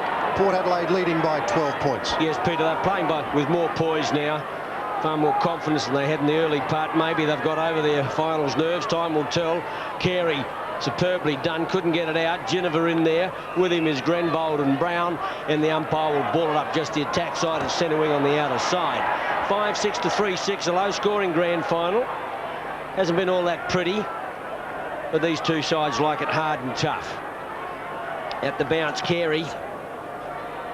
Smith over the top. Carey can't find a team player. Well done. Stringer got it over towards Seabohm. Now a chance. Dobbs. Rowan Smith left it behind. Down he goes. The bottom of the pack. It's McDermott. The bodies go in. Williams runs the gauntlet. High tackle. Free kick. Stephen Williams to send Port Adelaide into attack. He's allowed to play on. Puts out the pass. Out steams Hodges. Brilliantly done, Marshall. Or they didn't pay, or did they? Brilliantly intercepted David Marshall. I thought for a moment that they hadn't paid it. But Marshall gets the kick, and we've got a brawl on the outer side of the oval. In fact, we've got a couple of satellite brawls as well. I'm watching the fight, Daisy, at the moment, but the game goes on. That's the most important thing. Now, can the Bays recover from that? No, they can't, as as Fiacci tries to clear it. Back he goes towards Harrison, and he recovers pretty well. They're still fighting on the outer side of the ground. Can Harrison pick it up? He doesn't have to. Kicks it off the ground. Seabohm tackled. Smith tackled. Seabohm gets it back. The handball's a risky one. Hewitt shepherds. Steve Bickler cannot pick the ball up, and it's gone over the line. Left full forward pocket for Port Adelaide. I'm sorry if we lacked commentary there for a while, but Peter was swinging rights and lefts with the players out there. 8 minutes gone second half, and it's starting to doozy up a little bit. Over the top came Smith, couldn't get it out. So Bickler, Marnie in there. They put the saddle on. The umpire ruled he couldn't get it out, and he'll ball it up in the left full forward pocket. 5-6 to 3-6. Graham, I still don't know who's in the brawl. Oh, yeah, Scott Salisbury and Wayne Marnie were certainly willing collaborators over on the far side. I wouldn't believe you. The bounce right in front of goal. It's Carey. It's a bad bounce. Up went Seabohm. Loose ball here. Hasn't got the footage. The Bickler's looking for it. Can't get it out. And the umpire will ball it up again right in front of the Port Adelaide goal. It's about 15 minutes out. 8.5 minutes, third quarter. This is the important one. If the breeze is favouring the south, I'll be surprised. I think it's turned a bit. A bounce down 10 metres from the Port Adelaide goal. Carey again brilliantly back to Wayne Stringer. Carey is the mainstay of this Bay side. The whistle has gone, and it'll go to Port Adelaide. It'll go to Obst. So the Bays thwarted in their attempt to move the ball forward. Hasn't been in the game a lot, Obst. He's going to go short and find Williams, and that, whoop, it's a bit doubtful. Could be 15 there. No, umpire Abbott's given him the benefit of the doubt, and he's lucky too, because Williams boots the ball a long way. Not that time, though. And Ginniver very close to a mark. The tackle applied down there. Peter Carey couldn't do much with it. Brown can, but he's missed with that. In fact, he scored a point. Brown copped a hard one. In fact, he copped a couple of hard ones early in the first quarter, but he's recovered well. He sure did, Peter. That was a fortuitous point. It was going out of bounds, I thought, but it just hung in there. And every point's important in this game. Just trying to find where the breeze is. I don't think it's as strong as it was, and it's pretty fluky. Stringer against the tide. Well done to West. Puts it out wide. Rowan Smith against Maynard. Well done, Rowan Smith. Back to Greg Phillips. He's caught on the left leg. Hooks it back out. Steam Smith gets the big leap. 1-2 grabs. Can't complete it. Seabohm unloads it to Schneebickler around the corner. Floats one back towards centre wing. And that's out on the full. And the free kick will go to Greg Phillips at the interchange game. Sneezer's not really having a big day for the Bays. Max Cruz can't get into the game, so they're surviving with players who are not really contributing a great deal, the Bays, at this point. The Phillips kick is a long one. Smith can't mark it on. Rowan Smith brilliantly took it off hands. Hodges has taken off. Can he get around quickly? And off he can! Oh, what a brilliant mark! What a sensational mark by Scott Hodges. And a big pat on the back for that kick from Rowan Smith. That was right where it had to be. Brilliant football, Port Adelaide. And that Rowan Smith, he is electrifying, Graham. And the epitome of courage, Hodges backing into a situation he didn't know what the dangers, if any dangers were there, Peter. He took the odds to nothing and took the mark. Great effort by Hodges and a brilliant piece of work by Rowan Smith, as you suggested. He's normally a straight shooter, and that is no exception. 3 goals to Hodges. Port Adelaide 6-7, the Bays 3-7. 19 points in the final. Tap down there by Hodges towards Stephen Williams. Goes out now. Williams gets the ball to boot. Up toward Hodges again. Big leap. Waiting for the crumbs is Hodgman.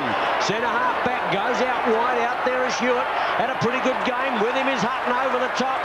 The umpire said he can play on, but he can't get to the ball in time. And it goes out of play on the outer side half forward flank. 6-7 plays 3-6. And great defensive work there by Hutton. Just knocked the ball away from the groping hands of Mark Hewitt. Yeah, he's a good player, Hutton. He's a player that hasn't played on the wing all year for Port Adelaide, and I'm sure that Glenelg didn't really want to meet Port Adelaide with a player like Hutton there, because the Bay's strength really is across the centre line and they're on-ball players, but Port Adelaide are able to match them. They've got Harrison on one wing, Hutton on the other. Williams is in the centre now. That was a bad knock from the Port Adelaide player there. It found Hodgman unintentionally, of course, and Phillips can't mark it, but have a look at the body work in there. Umpire Hilton has no hesitation but to come in and bounce that. 12.5 minutes, third quarter, Port Adelaide by 19 points. West did that well. It was 2-on-1 out there, but he kept the ball in the area, forced to bounce. About 80 metres out from the Bay goal, and they'd love one at the moment. Hines Marnie, Stephen Williams off the half-back line, short. Darren Smith, well put, slips it back now to Abernethy. Steen through the centre line, puts in a long one up towards Geneva. Getting back Salisbury, play on the call, could have been a leg in there. In goes Foster, Hodges. Foster comes out with the ball, hooks around the corner up towards full forward, and it's going to be well offline. In fact, yes, he's just managed to point. A point to Port Adelaide. Geneva might have been just a little unlucky. Then 6-8 to 3-6, the Magpies lead. Once again, I repeat, any score is a good score in this game. It's a low-scoring encounter, and I reckon that a point was all they could have hoped for, given where Geneva shot from. Scott Salisbury going to mark that from the Russell kick-off. Gets the boo, which I'm sure he has become accustomed to. Puts it back towards Williams. Can't mark the ball. Off hands, though, it's Geneva. He's been a live wire, always is. Hutton will play on, he loves doing that. Can he kick a goal? No, he can't. Well, that's one he should have kicked. Kicked one in the first quarter from a, or should I say the second quarter from a set shot, and missed the easy one. Well, it's Port's turn to miss. We've seen the Bays miss 3 relatively easy ones for the players concerned, and now Hutton launches it off but misses comprehensively. Bay supporters wouldn't be happy at the moment. There's a lot of loose Port Adelaide players out there at the moment. They're going to have to pick up the bit. 15 metres against Stephen Williams. Brings Alan Stringer centre field. Sells the dummy well. Drives them long into attack. Going to drop short. Not well directed. Phillips winds up with the ball. Leslie under pressure. Puts it out wide. Brilliantly done to Abba. And Abba can go off. Whoop, left the footy behind. Now they got troubles. Hines back in defence. Slips out a handball. And now it's Abernethy again. Floats one in towards Rowan Smith. Down he goes. Can't put the ball in play. Hobbs gets it out to Brown. Brown tried to have a bounce. Got into trouble. Heads towards goal, but he's going to be well offline, and the Magpies can't find the big wide opening, and maybe this could be their undoing in the final summary. Good comment, Ian. They're rushing their work now, going towards goal. Just there's a bit of steadiness. They can tie the game up right now. The kick out from Russell may not come off.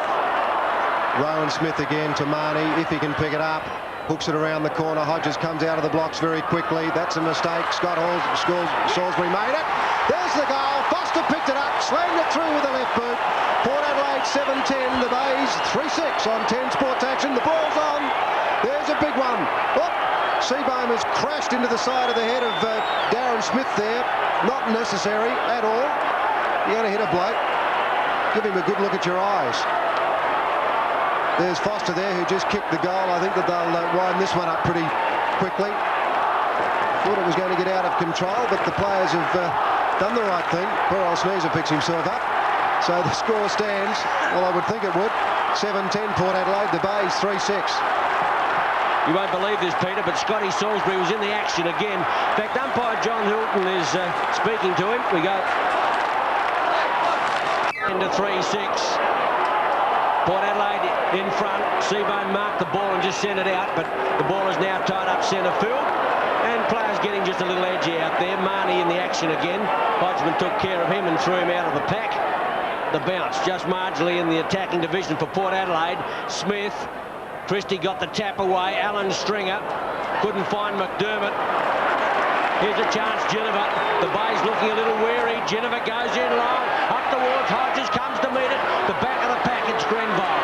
Foster can't catch him, puts it out wide. Hewitt comes down from centre wing. Hutton can't catch him either. Finds McDermott, and he'll put the Bays into attack. If he can find someone to kick to, all he can see is Port Adelaide Guernseys. Kicks in long, and the easy mark on the half-back line to Hines, and he's playing pretty well. Is he ever? Feeds it off, as he normally does, to Phillips, who ran a long way with that ball and kicks it straight to a Bay player, Wayne Stringer, who takes off. He's got Hodgman running clear, and no, he's not going to use him. He was clear, though. Delaney, well, how simple is that? And he's the best fullback in the state. And Daylight runs second in that department at the moment. Geneva cannot mark the ball. Scotty's got a high one, so that's a free kick. Umpire Jack Hilton makes the point. Well, Scott Salisbury handed out a couple of very, very heavy ones early. The Port Adelaide players have given a few back, but they've paid for it because it's cost them free kicks. Phillips, no, once again, Port Adelaide players, too many up, none down, and they'll pay for it again. Chigwidden gets a quick kick away, back goes Delaney. Doesn't need to mark that. It's out on the full. Graham, who did Chigwidden replace? Did you see the Yeah, Max Cruz off the ground, Ian, and that brought Butterick to full forward, and Chigwidden taking the flank that Butterick vacated. It looks as though Cruz is coming back on again. Port Adelaide, maybe the Bays are going to make another move. Delaney off the side of his boot somewhat, screws it back towards Phillips. Here's McDermott, whips it out. Marshall on the left leg, hooks around the corner. Bad bounce. Oh, the handball or the fist away from Delaney luckily goes into the pocket, and Fiachi takes it out of bounds. That could have just easily gone to a Bay player, and he could have walked into an open goal, but fortunately for Port Adelaide they got out of it. The silly part is he could have grabbed it both hands and cleared the ball anywhere he liked. James West coming off, which is a big shock. Back goes Max Cruz. The handball from Hines was brilliant to Boyd. Boyd is going to look for the player out there in Williams if he's quick enough, and he is. Slaps it forward now. Rowan Smith and John Sneebickler. Can Sneezer pick the ball up? Rowan Smith right with him. A bit too much pace. The Port Adelaide players won't stop running out there, and it's very close to the line. I think they thought the whistle went. Holding the ball, no. Play on. Ginniver got the quick kick away, and that's offline. It's out of bounds. Left full forward pocket for Port Adelaide. 19.5 minutes, third quarter. Gee, Peter, the Bays are struggling. They're going to have to live from here to get back into the final. I don't know which way the wind is really blowing, but I don't think it's going to play a great part in the final unless it creates a bit of a storm. Marshall deep back in defence. To edge the Bays out.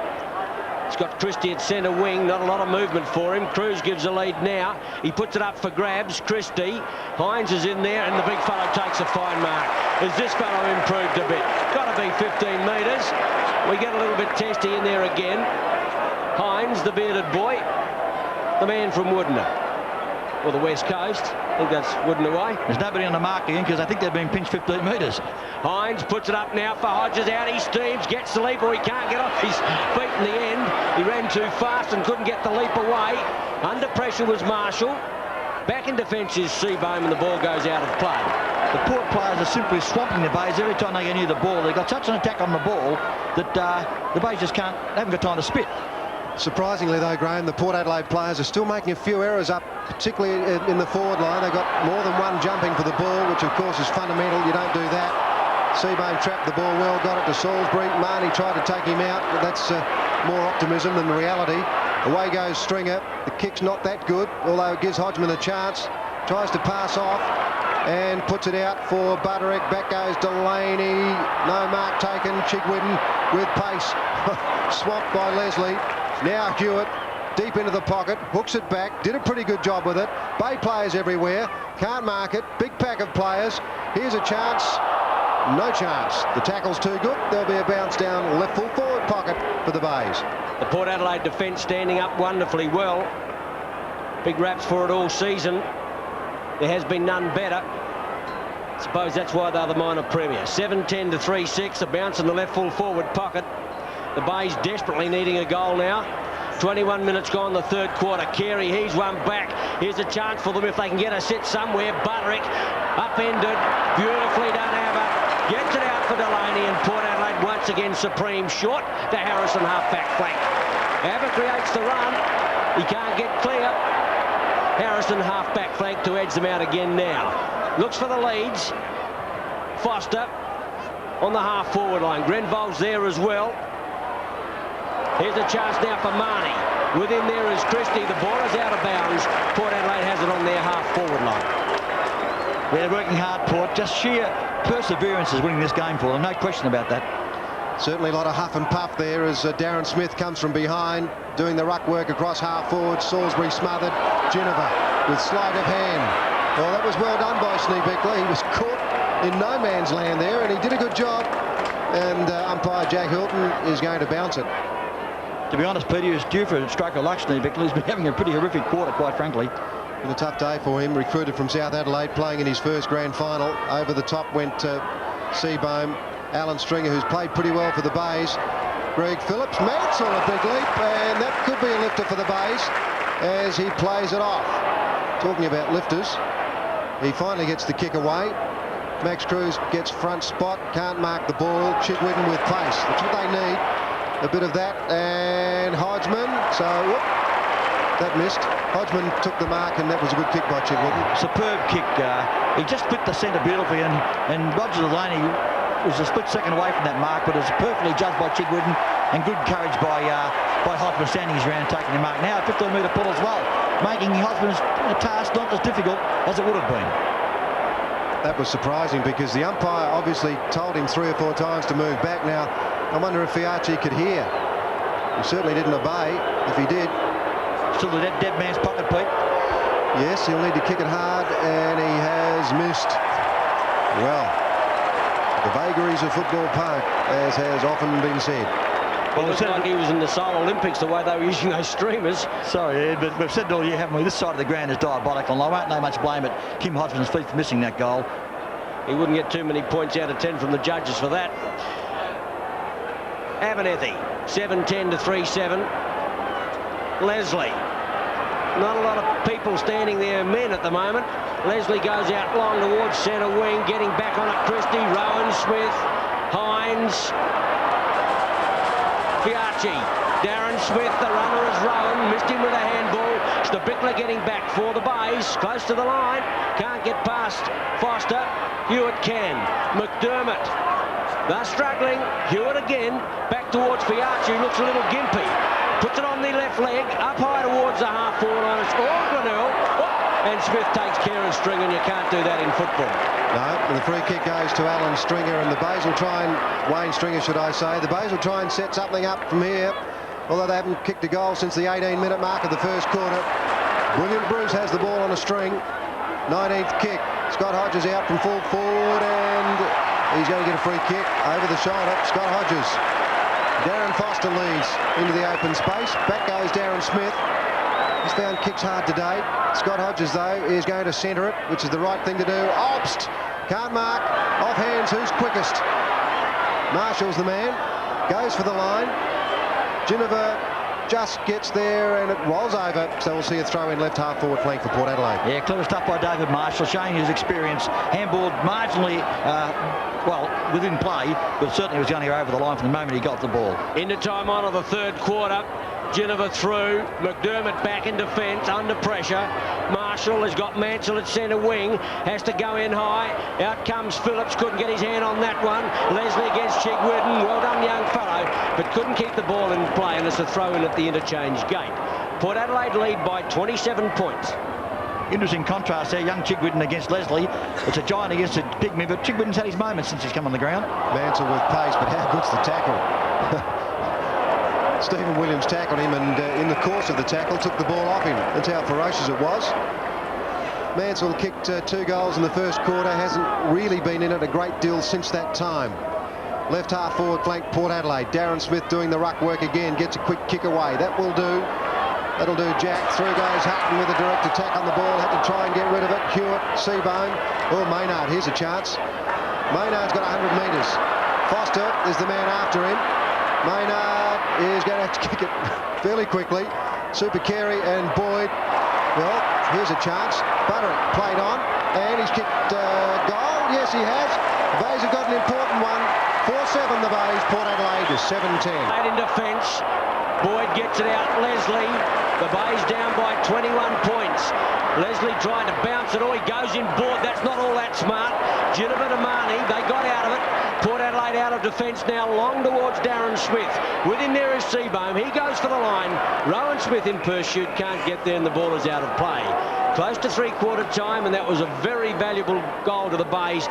Well, I suppose they're into the breeze. Who can tell? And he took a risk in kicking that goal, did Butterick. He played on from a situation he could have had a set shot for goal, but he kicked the result in 6 points. That's all that matters. Max Cruz into the game now for the first time, I think. Stephen Williams handballs it in a positive direction from Port Adelaide's point of view, but out of bounds. Deep into time on now, third quarter. Max Cruz having a tough one out there in the 1988 grand final. Port Adelaide leading by 21 points. They'd perhaps like a little bit more. Sneezer cannot pick the ball up today. Alan Stringer. Whoop. And he has lost it. The umpire's going to have to throw that one in. Left half forward flank for Port Adelaide. 28 minutes 40 seconds into this third quarter. Looking around the field, Peter, there's a lot of players with their socks down on both sides. Could indicate they were just a little tired. Marnie can't get it out. It's scooped out the back. Maynard over to Stringer. Wayne Type is good football. Well done. Once again, Abernethy. What a game this fellow's playing in brilliant form. And he'll send the Magpies out of the fence again. Runs the gauntlet a little bit, got round Chigwidden, goes in longer. Port Adelaide really can't find a winner here. Going through is Brown, 45 metres out from goal. He sets home, but it's Zara and sound. And that's three-quarter time, and it's Port Adelaide leading by 21 points. And what a quarter for the Magpies again, kicking into what we thought was the breeze. It may have swung a little. They've come up with 3 goals, 4 for the quarter. So the Bays 1 goal, 2. And in fact, the Bays had not scored a goal since the 18-minute mark of the first quarter until that last kick by Butterick. The season, there is no second prize. 7-10 to 4-7. Port Adelaide by 21 points. Out comes Chigwidden across to Salisbury. The Bays into attack. Fiarchi can't quite. Through comes Abernethy. Picked up there by Mansell. A little lucky. Ever slipped and was given a free kick for a high tackle. He'll go out wide to Greg Phillips. And the big fellow's got on half-back flank. Phillips now looking towards centre wing. Gets a lead from Williams. Goes in short. And will finally pick up Stephen Williams. Williams on the half-back line. Port Adelaide by 21 points. And we'll find out who's got the freshest legs in this last quarter. Port Adelaide, of course, straight into the grand final. The Bays did it the hard way. Hodges well out. Sorry, Obst is with the ball, goes into looking for Hodges. The back of the pack, Big Super lumbers up the ball. He can't pick it up. Here's a chance now. Brown sells the dummy, puts it on his boot, bounces it in towards goal. It's home! Oh, Port Adelaide, what a goal. 10th kick, second goal. Port on fire. 8-10 to 4-7 on 10 Sports Action. And look at those Port players celebrating. They think that was the goal they needed. The quick goal at the start of this last quarter to get the machine charged up. And David Brown, gee, cool as you like. Peter Carey unbelievably fumbled that one. David Brown stepped onto it, thought about it, came around to the play and just kicked it. And fortuitously it floated away from Ross Gibbs' chance of stopping it. And a goal to Port Adelaide, just what the Bays didn't need. Back to the centre. Can the Bays find something? They haven't really found much since midway through the first quarter. Hines getting higher than Carey now. And Foster showing plenty of pace. Scott Salisbury's right with him though. Back it goes to Stephen Williams. He's played well. Slams the ball into the forward pocket. Hodges and Russell. Hodges with pace. Oh, with brilliant pace. Hodges belts it back. Darren Smith's under the ball and no mark. It's out. Left full forward pocket for Port Adelaide and they're on a bit of a roll. Quite a few changes by Graham Corns, understandably. Ross Gibbs gone to a back pocket. Ruck roving Scott Salisbury and little Chigwidden first rover. 27-point lead to the Magpies, a big one in the final. Darren Smith, Jennifer in there, Seabohm and Grenvold over the top. And the umpire will come and ball it up once more. Players looking a little tired. And that makes that 27 points look all the bigger. The bounce in the left full forward pocket. The Bays can't afford another goal here. Rowan Smith hooks in high. It's not going anywhere. Looking for it is the Bickler. Jennifer slips it out. Aerial ping-pong, Rowan Smith thumps it back in now towards Carey. Big Super gets it this time, floats it back to centre. Here's a chance for the Bays. They need a sit. Well done. Hines got it back out towards Phillips. Phillips and Salisbury. Brilliantly done, Phillips, as he sends the ball to the line for a throw-in. There's a lot to try and get around Greg Phillips at any stage of a football game. The man is impassable. Twice round the gasometer. Yeah, you're talking about the big fellow who plays for North Melbourne, that Mick Nolan, the galloping gasometer. Gee, Port's ruckman in Hines is starting to get into the game now as McDermott sends them forward. The Bays, back it comes to Alan Stringer. He's at half forward. They didn't quite apply the tackle. No mark taken. Fiarchi has given away a free kick. No, he hasn't. Well, that was rather close. Looked like man to me, Peter. I got to admit, in the way umpire Abbott came in, you'd swear he was going to play the free kick, but he said, my ball, chaps. Well, they have missed a bit, but they're entitled to make errors, I suppose, just as players are. Fiarchi didn't pick that one up. They dive on it again, and umpire Abbott is going to have to repeat the dose. 4-7 to 8-10, 18 scoring shots to 11. Port Adelaide by 27 points, but the Bay's not out of it. We're just short of 4 minutes into this last quarter. Port Adelaide runner on, having a chat to Hutton, and smash goes Hines.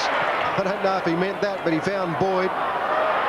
And Rowan Smith can't mark it. Trying to pick it up, Sneebickler. That might be holding the ball. It has to be. Peter Carey is a pretty tired man at the moment, Daisy. He just can't raise much of a gallop. Yes, you're not wrong, Peter. He missed that ball when they kicked the goal. just about 2 minutes ago. It was an important goal for Port Adelaide. But what the Bays need now is something to lift them. A marvellous goal, just something to give them something to fight for. At the moment, they're going through the motions. Gibbs gets it out. Here's a chance now for Hewitt. Hewitt up towards full forward, 2-on-1. Brilliant mark, Butterick. This could be it. Butterick has got the ball. Readed the flight of it far better than Delaney and has taken the mark 10 metres out on a 45-degree angle. Well, this is it. The Bay simply must kick this one. There is no tomorrow if they don't. The Bottles will go down if they miss it, but who knows what might happen if they kick it. Butterick, close to goal, popped it through. Boots his first, 5-7 to 8-10. Port Adelaide lead the 88 final. 21 points, but the Bays are coming back as Martin Leslie marks that ball very well. Plays it off there to Fiarchi. May not come off. Alan Stringer gets back and takes the mark just behind Darren Foster. Wayne Stringer, should I say. Wayne Stringer belts it back towards centre half forward, and taking the mark is Hines. He's playing very well. Marnie won't mark that. Out comes Hodges, and he's got it. Has to get rid of it rather quickly, but he's still in there fighting for it. Umpire Abbott blew the whistle, and he will have a bounce. Amazing player, Scott Hodges. He always jumps back into the play. He's like the proverbial cat in a hot tin roof. Just keeps going. Only player to kick 3 goals today too, as Glenelg tried to run it out. Well, that won't help them. Won't help them at all as Williams picks it up now, shrugs the tackle rather easily, kicks long, won't kick a goal with that. In fact, he's out on the full. A Dennis Russell free kick. Port Adelaide by 21, certainly not insurmountable. 7 minutes gone of the last quarter. Out wide to Chigwedden. He's got some legs, the boy. He's on the half-back line at the moment. To edge the Bays towards centre wing, gets a lead. He goes off towards Stringer. Martin Leslie, too strong, too good. Fine mark. Stringer has obviously been moved. On the half-forward line at the moment, Martin Leslie returns the ball towards his half-forward line. Carey at the back of the pack. Chigwedden again, slips it back. Marshall can't find it. In goes Harrison Brown. Chigwedden again, close to the line. He can't run the gauntlet. The handball out wasn't good. Coming through, Geneva puts it on its way. Hodges out. Can't get there. Back on the ball quickly now is Russell. With him is Grenvold. He takes the ball across the line for a throw-in. Well, the minutes ticking away. 7.5 minutes, last quarter. Left full forward pocket for Port Adelaide. They're leading by 21 points. And another score here would certainly hurt the Bays as Peter Carey had to try and get rid of it. Oh, that was doubtful, umpire. Free kick to Chigwedden. Thought it was high initially. Chigwedden goes for length. Clears it to the outer side of the ground. Abernethy there. Marshall did well, but it's bounced off that player. Out of bounds between centre wing and left half forward flank for Port Adelaide. And there's no doubting that Nick Chigwedden has given him fresh legs to the Bay cause. He didn't play, of course, in those previous 3 finals, so certainly he's got plenty of life in the old body yet. Chigwedden again. Salisbury hooks around the corner towards centre wing. Abernethy plays it well. Can't get past Marshall. He looked like he dropped that. No, the umpire's going to give him a free kick for hanging on. 22 kicks, Bruce Abernethy. From centre wing to put the Magpies into attack. High kick towards the half-forward line. Darren Smith, Rowan Smith. Stabicler can't find it. Comes out now to Darren Smith, half-forward line. Here's a chance. Harrison, open goal. 30 metres out, closing. Puts it on its way. The Magpies are home again. Brilliantly done, Harrison. His first, the Magpies 9th. 9-10 to 5-7 on 10 Sports Action. Last quarter. Hines and Carey and Ruck. Big Super's done a very good job. He's getting tired, as we have mentioned. Max Cruz can't do much with it. Port Adelaide hustle and bustle the ball out of the centre. Brown, Hutton. Here's a chance for Obst on the end of that. If he can pick it up, he's a good player. Marnie comes in, or should I say Foster comes in to lend a hand. Back, Obst. Can't do much with it. And the umpire is thinking about whistling it up, but doesn't. Sneezer. Gets a kick away. McDermott has had a quiet one. Martin Leslie comes in late. Oh, beautifully done, Port Adelaide. Really, Greg Phillips and Leslie, you'd think they were twins. Mental telepathy. Over the top, Harrison. He has played well. He's got pace. Big Super won't catch him. The kick's not that good in front. Hodges, and he's been paid for a push in the back. Oh, Dennis Russell does not agree. But the game now at a That's it. Attendance today in excess of 50,000 people. 50,313 to be precise. Scott Hodges has booted 4 goals. Port Adelaide 10-10. The Bays 5-7 on 10 Sports Action. And 7, Port Adelaide doing it well. Looked like taking their first flag since 1981, I think. Long time for Port Adelaide. Jack Cale looking as relaxed as Jack Cale can look. And believe you me, that's very difficult indeed. We lost the ball temporarily. One of the crowd of 50,313. The Magpie supporters all coming home with a wet feather. Looking good at the moment. But you're never dead until you lie down. The game's not over yet. Only 11 minutes gone. Final quarter. Hines up there. Through goes Chigwedden, tries to fight his way out. Brown, who's played a pretty important part, can't get it out, and the umpire will ball it up again. Jack still hasn't used his bench players. That will have to be a recall from Jack Hilton. Incidentally, Peter Maynard's back on a half-back flank, his old position when he first came to the club some 6 years ago. Just doesn't seem to be his spot, though, Graham. I just see him as a player who just manufactures that space and sets things up running through half-forward. But over the top went Phillips, now Marshall, and Peter Carey intelligently over there towards McDermott. There's a free kick. He copped a high one, McDermott. It's his ball. Kim Hodgman says, I deserve one too, but you can only get one. McDermott sees Butterick leading into the pocket, but decides to go the other way. Boyd from behind, big smash. Chigwedden had to get rid of it. Phillips didn't want it. It may well be that he didn't need it, but perhaps he could have taken possession, and Kim Hodgman also furthered it. So it's at left half forward flank for the Bays, and they're down by 33 points. It's a big margin, Peter. You just wonder what fresh legs would have done, whether or not that is the case. Port Adelaide having the fresher approach to the final. Handball to Leslie, didn't go anywhere in particular. Here's a chance now for Hewitt. He's played pretty well. Floats one in towards the half-forward line. Fine mark. Abernethy again. Gee, it almost slipped out. Abernethy comes out towards centre wing. Obbs is going to get the leap. Almost pulled down the mark. Curry goes over the top. Obbs gets it out to Stephen Williams. Around the corner, floats one in towards Darren Smith. Seabohm's done a pretty good job on him. Darren Smith and Seabohm can't keep it in play. And it's a throw-in on the half-forward right flank of Port Adelaide. Yeah, quite right. And John Seabohm is one of those rare guys that can just stop an opponent.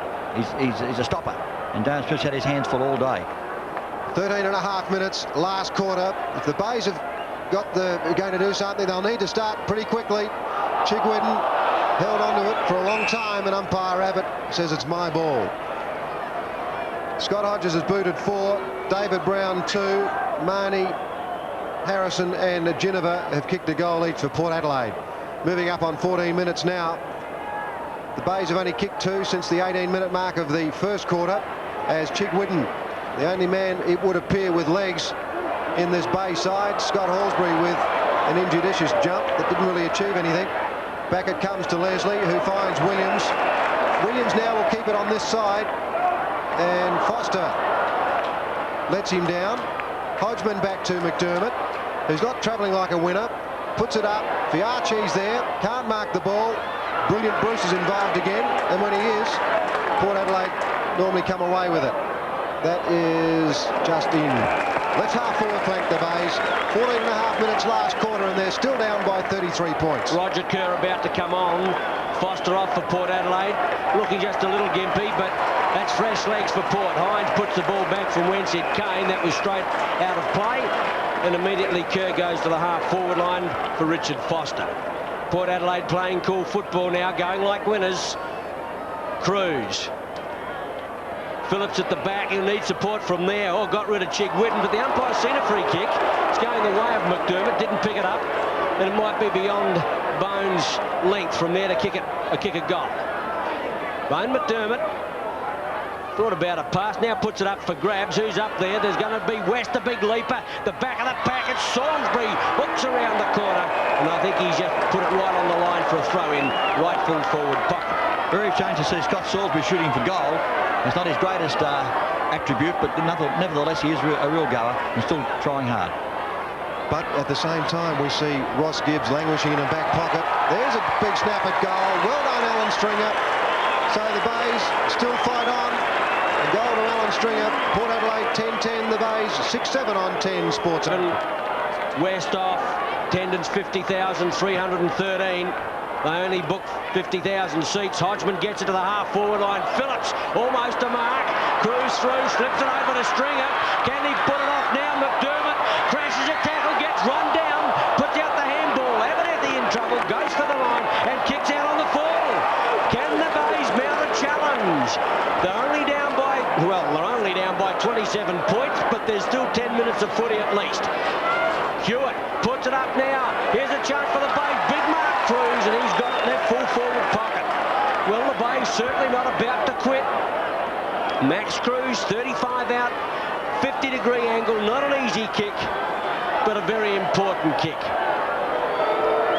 Cruz not known perhaps as a goal kicker. The Bays need him right now as he heads towards the northern end. That's not going to make the grade. Who can bring it down? Butterick!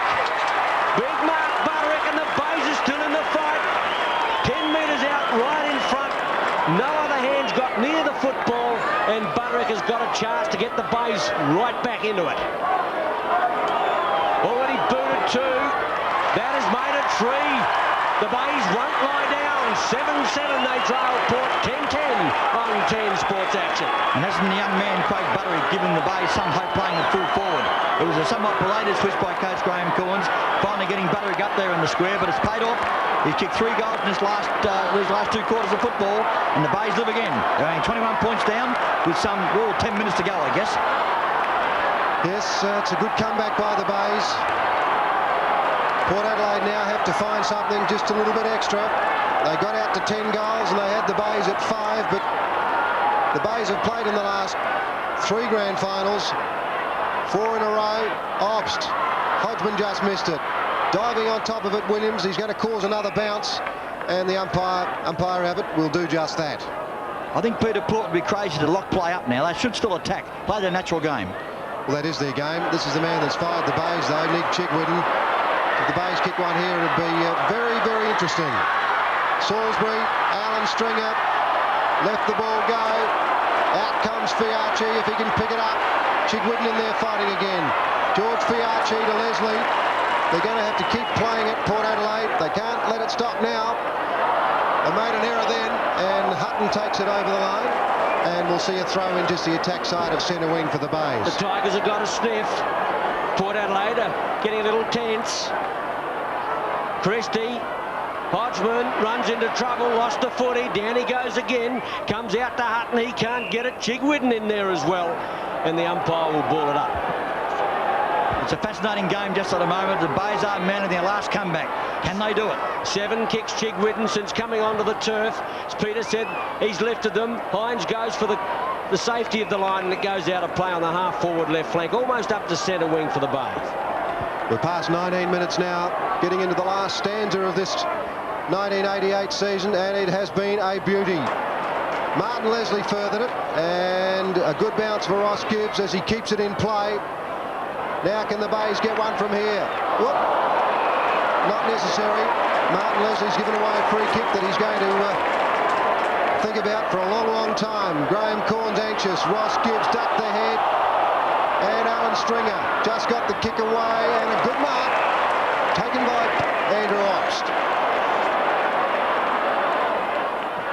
A screw punt kick. Oh, there are Bay players everywhere back here. Darren Smith did well just to stop one of them marking it. Ross Gibbs very quickly. Dennis Russell, quick kick away. Bays are still in it. Maynard got it from Seabone. Maynard's going to have to kick as long as he can. There are Port Adelaide defenders everywhere. Phillips used the body well and took the mark. How do you pass this man, Peter? You just can't. Well, he stands like the Colossus of Rhodes across that half-back line for Port Adelaide. Will that come off? It does. Not only can he mark, he can also kick. Well, we've got a problem here, Peter. Looks like they need a stretcher for Russell. He's in real trouble. And play will be stopped for a while he's taken off the arena. We might just count that time on period too that they had. It happened at 20 minutes 29, so it could be a bit of time wasted here, Ian. Well, he's up on his feet, but they've got the stretcher out there. Let's have a look what happened. Russell goes for the ball, and that's what you call a coat hanger job. He just had his Adam's apple stretched, and I don't think the boy knows where he is. It's not good at all. And obviously they'll go take him off on the stretcher. So we'll take a break there. Bit of time on, and Dennis Russell being stretchered from the ground. You saw it happen, and he's getting the applause of the crowd here now as he's taken off. But nevertheless, Port Adelaide has possession of the ball. It's with Stephen Williams in the centre of the ground. Here's how it happened. Has the ball there, and down he goes, and he's a pretty sick boy too when he came off. Stephen Williams goes long. Hodges can't quite make it. The big thump comes. Marnie had it, then lost it. Through it goes to Chigwidden. He goes long. Fiachi comes back for Port Adelaide. There's three of them there. Three defenders. Poor old Scott Salisbury had nowhere to go. Kerr's on the ground, and he's got his first grab. Maynard will have to come way back if the umpire does his job properly. Kerr will kick it into the man in a minute. No, he goes around him. Now, what can he do? He goes short. Clever kick. Found Geneva. This could be it. Geneva, at a delicate stage of this game, has the ball at centre half forward, and he was really the guy that sparked them in the first quarter, in the second quarter too, Graham. He's been a marvellous player all day, Tim Geneva. Classic first roving display. Will he go for his characteristic skip as he shoots for goal, Peter? Odds on. Couldn't kick a goal without it. There it is. He did too. And sets it up and kicks the goal. That's his second. Port Adelaide get a breather, but the Bay's still not out of it. Port 11-10, the Bay's 7-7 on 10 Sports Action.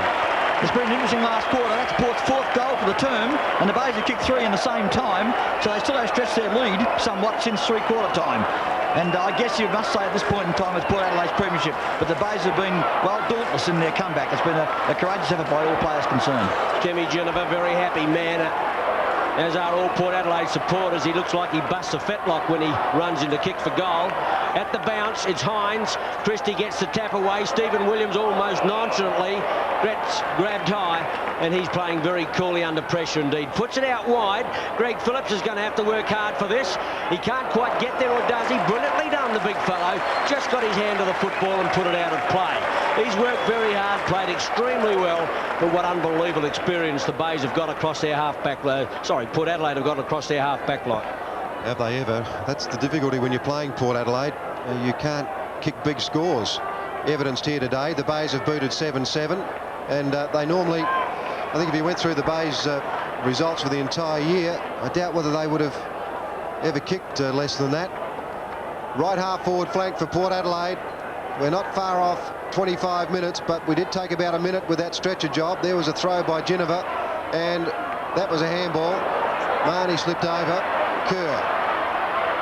Fresh legs, but the kick's not up to it. Hodges is 1 against 2 out there. James West is his current opponent.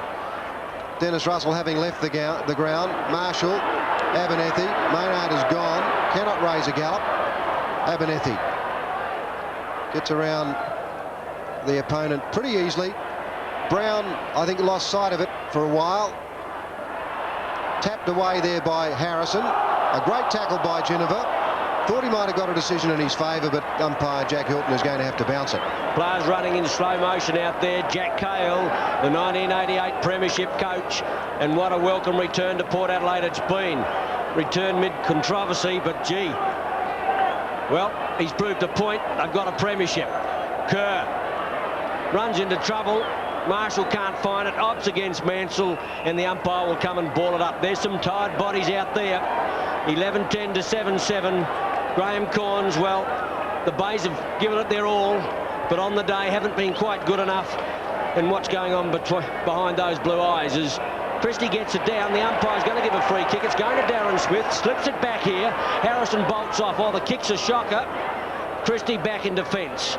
Tried to find Stabickler. Geneva. Out wider still, it's Maynard trying to raise a gallop. Brown, back to Stephen Williams, top second half, puts it in high. Hodges and West at the back of the pack, it's Hutton. Hodges goes for the thump, Gibbs, and here's a chance now for Hewitt to clip.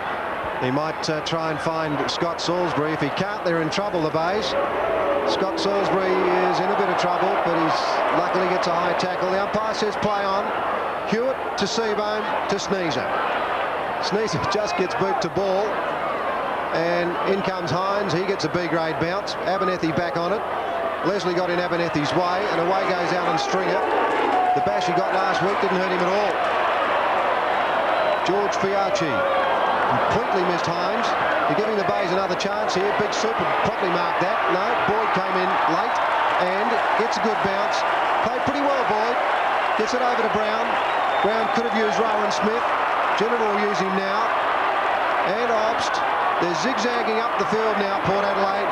Out comes Phelps and no mark. Play on's the call, but Port Adelaide players are up with the ball. Phelps is not quick, but he gets around West and goes long and kicks out on the full. Yes, Peter. Jeff Phelps just on the ground replacing Scott Hodges at full forward. Good move by Jack. Scott Hodges has had a lot of pressure on him today. Kicked 4 great goals.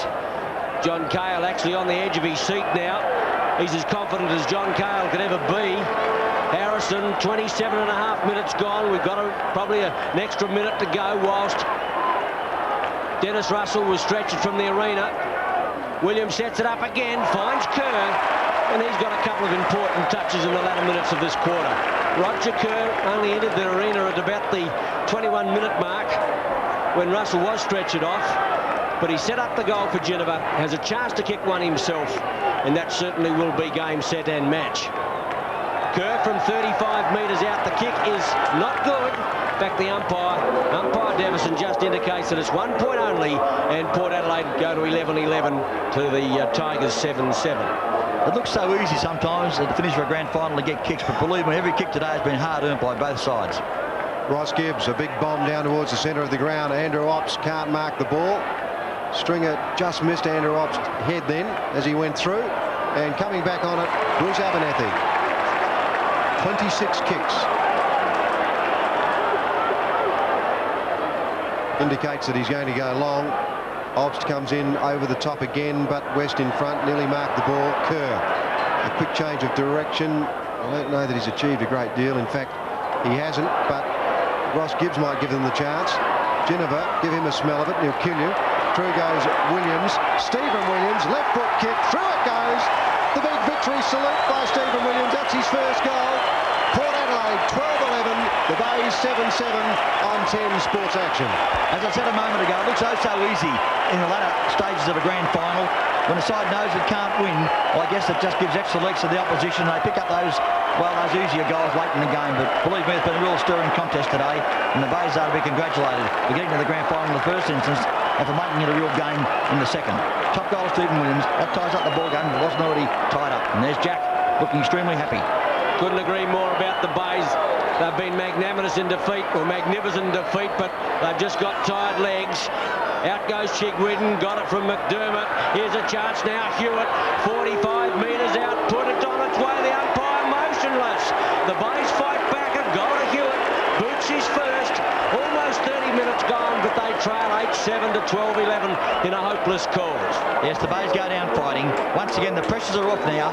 It's freewheeling stuff at the moment. Chigwidden over the top, finds Hewitt running free of the play, steadies and kicks a long goal. All too late, of course, but still looks good on the scoreboard. 55 the Bays, Port Adelaide 83. Running out of time here. 1988, the Bicentenary Grand Final. Jack back at Port Adelaide. He won 4 premierships with them in 77, 79, 80, 81, and 88's coming up.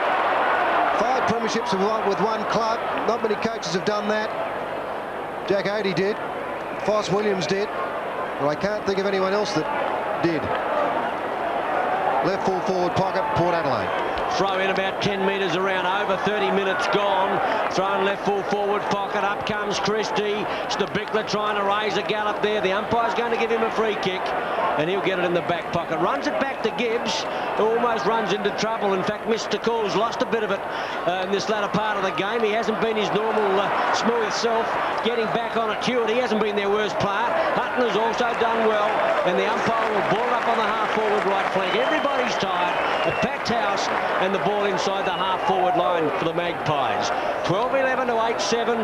The siren only seconds away. 31.5 minutes gone. Bounce down inside the half-forward line. In goes Smith. Christie raises himself, so does Maynard. Back now to Phillips. Phillips has got his eyes on the footy. Comes off the fingers to Marnie. He's allowed to play on. He bolts. He can head to goal. Puts it on its way. It's a nice-looking kick, and it's just offline. There's the siren. Port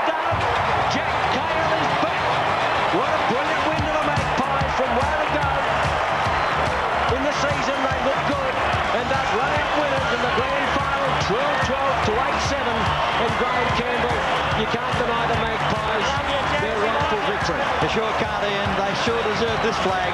They worked hard. They were headed in the first quarter by a very determined Bay combination. But slowly but surely they ground back into the contest. And the last half, I guess, was all Port Adelaide to a certain extent. But the Bays were never to be denied. They were dangerously close midway through this last term. But Port steadied. They kicked the goals that mattered. And Jack Carl's to be congratulated. Came back to the club, well, as we mentioned before, for his fifth premiership, if you don't mind. And John Carl's out there. I think he really is gone at the moment. You know, he's crying, yes. And so, well, why shouldn't he be? He came back under real controversial circumstances. He's led them to a premiership once again. There's Greg Phillips. Oh, a great player. Shaking hands with Peter Carey, another great player for the Bays. Oh, what a contest. It was a contest. That's a good thing about this grand final. The other side, or the side that lost, really put it on, the opposition. And no doubt there'll be some stories in times to come, Ian and Graham, about heroes. I reckon Scott Hodges did a good job today. A guy that went down in the first quarter. He appeared to be in a lot of trouble, and I think that there may have been some indication from the coach's bench that he was going to come off. And I recall, Daisy, seeing him at one stage waving the runner away from him, as much as to say, leave me alone, I'm going to stay out here, and he kicked 4. Peter, we mustn't forget the man in screen at the moment now, Russell Johnson. What a tragedy it was for Russell, the captain of the Port Adelaide side. Rubbed out for 5 matches, which included the grand finals. But he's out there, he's part and parcel of the club just as much as any player has put on the boots for this afternoon. Greg Phillips is happy, everybody's happy for Port Adelaide, and they rightly deserve their big win. But I think we can't take anything away from the Bays. Looking away to the right, Graham, they're absolutely clagged, and there's no question in my mind that last Sunday took an enormous amount out of their legs, and that contributed to their loss this afternoon. No doubt, Ian. I mean, they had 5 days to recover, having played on a Sunday the previous week. Having to front up on Saturday for the most important game of all, well, it was tough. And I won't say it's not fair, because all clubs knew at the start of the season the winner of the second semi-final would have that advantage come grand final day. And Port earned that right. They beat Norwood comprehensively in the second semi-final, giving them the week's rest, and the Bays had to come through the hard way. And gee whiz, they're an excited lot out there, and why shouldn't they be? There's tears of joy all over the place, Peter. And Graham, incredibly, it was that game, I think it was round 20, when Port Adelaide had to come back at Glenelg, at Football Park, from a long way behind, and they got up and won by 3 points. That, in fact, gave them the double chance. And there's a lot of excitement in there, some pretty happy people. Peter, in the middle of the screen there, just went out to your right, was Brian Fairclough. And, of course, Port Adelaide cracked the double. They won the seniors and they also won the twos. And Brian Fairclough returned to Port Adelaide recently, and he indeed has been responsible for lifting their twos into the final series. Mr. Max Bashir, the president of the SANFL, has just mounted the dais, and I think he will make it formal in a minute. I think he's in fact just made it formal. Bruce Abernethy is the winner of the Jack Oatey medal. I agree. I concur completely. I wasn't given a vote, of course, Peter. Neither are any of these blokes in the box. But that was a great decision by whoever made it. Abernethy was magnificent all day from go to woe. Fantastic effort. I think we had him down at 26 kicks at one stage, but he is 1/6 of that impeccable backline. It's been a great year for South Australian football. And I think that you'll agree that today's game was a fitting climax to a big year.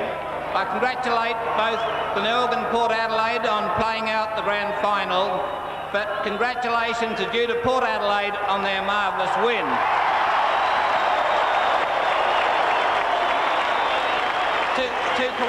To commemorate our bicentennial year, we've had special medallions struck, and I'm going to ask each player to come forward and accept the medal as being a member of the Premiership team in 1988. Would you please come forward when your names are called? Number 2, Tim Gilliver.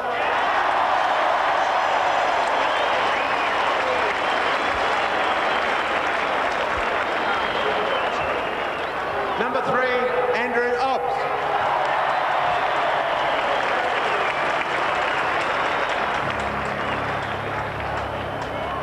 Number 4, George Biarchi.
Foster.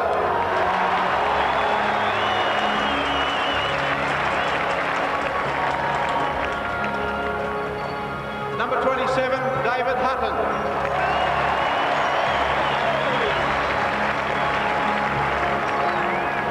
Number 28, Darren Smith.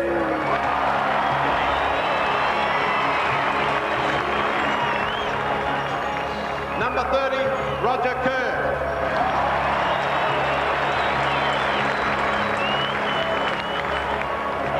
Number 32, Roger Delaney.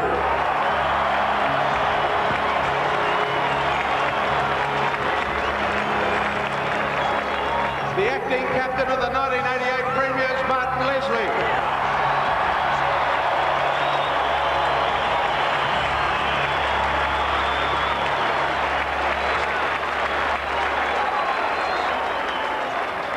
The coach of Port Adelaide, John Cahill.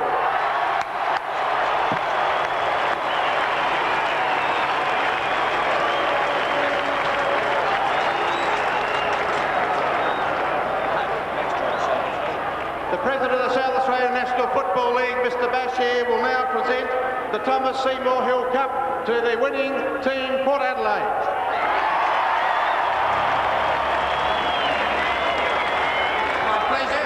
The Thomas Seymour Hill Cup to Port Adelaide, and congratulations.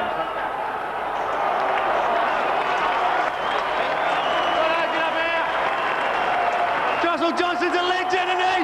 You bloody beauty! There he is!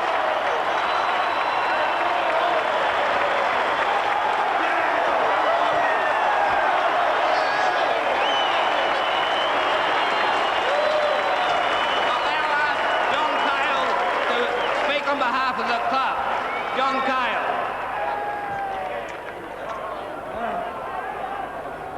Thanks very much, Mr. Bashir.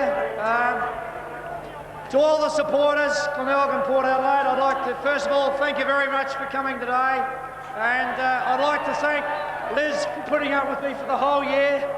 Love you. To my mother, I know she's listening. And I just hope you're proud of Port Adelaide. Thanks very much for having me. I'll now ask Martin Leslie to say a few words. Martin Leslie. Woo! Is there a few happy people up there or what? Firstly, I'd like to congratulate the Bays. They've been a top side over the last 4 years. They've been there and they should feel proud of themselves.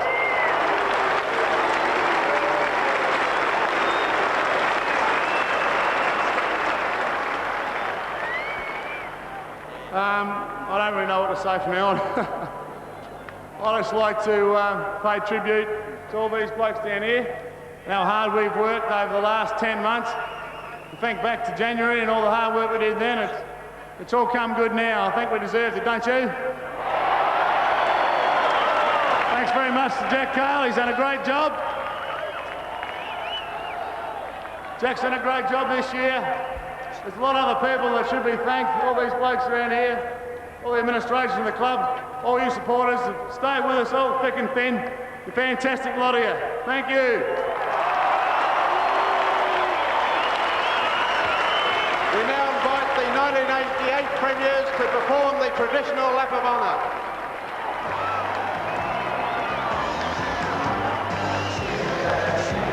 We might just mention that Jack Cale just walked across to Graham Corns and shook hands with him. The Glenelg players are leaving the ground now as the celebrations continue. This Port Adelaide team has been a magnificent one, a tragedy for Russell Johnston, but that is the way the dice have rolled for him this year. He's been part of a premiership side. Martin Leslie will go down as the captain of it on grand final day. The champagne's flowing. I bet you he's not his last drink today, Pete. And off they go. Peter, you must reflect again on the Bays. They put up a man-sized job today for sides, had to get through the hard way. And you wonder now the future of some of the players that did play in this grand final, such as Kim Hodgman, Peter Carey, Wayne Stringer, guys that are over the 30 mark. You just wonder now whether they'll saddle up again next year. Let's hope they upend all the champagne out on the oval. They won't have any left for me when I get down in the rooms. I catch pneumonia every year and ruin a good set of clothes. In fact, I don't wear good ones anymore. But Ian, that's traditional. That is traditional with you. Part of grand final day, Ian, and you carry an aura about you. You've got to be there. I'm going to sit up with you boys in the box this year. I just might mention Port Adelaide's record at Football Park this year. If my memory or if my recall is correct, I think they only lost one game at Football Park, and that was to Sturt by 1 point. They really have called this ground their home ground. I know they play at Albertson, but they in fact play better at Football Park. They've made it their home ground. They beat Glenelg here in round 20 by 3 points with a great comeback. They destroyed Norwood 2 weeks ago. They did it a bit harder today, but in the final analysis, Port Adelaide clearly the best side. It was in the balance there with about 10 or 15 minutes to go, but I think the Bays lost a bit of their run when Dennis Russell was stretched off the arena. They were starting to bear down a bit on Port Adelaide, but he came off. Stephen Williams had the ball. They went up with Roger Kerr, who kicked the jinner, and they kicked a goal. Then it was all over. And I just wonder, Graham Campbell, whether Peter Carey might have now played his last game. Well, I was reflecting on that a few moments ago. We lost the track of it a little bit. I said Carey, Peter Carey certainly, Wayne Stringer maybe certainly, and Kim Hodgman, I think, at the end of the road. Well, this could be the end of the road for Kimmy today. Those three guys are over the 30 mark, as you say in football, or people say in football, when you're over 30, it is time to think about the future. And I guess playing in a grand final and losing it may hasten that decision. I hope not. Certainly, the Bays need Peter Carey. I was speaking to Peter Marker at one stage. I said, gee, they lean on Carey even now. Didn't I, Peter? Yes, you did. Gee, grand finals are funny days, aren't they? I must say, you just have feelings of ambivalence, really. The great joy of winning, but the tragedy of losing. It's had everything. Port Adelaide is the 1988 champion, a magnificent effort. The final scores here today: Port Adelaide 12-12, Glenelg 8-7. We'll return to Craig McGann in the studio for Olympic highlights.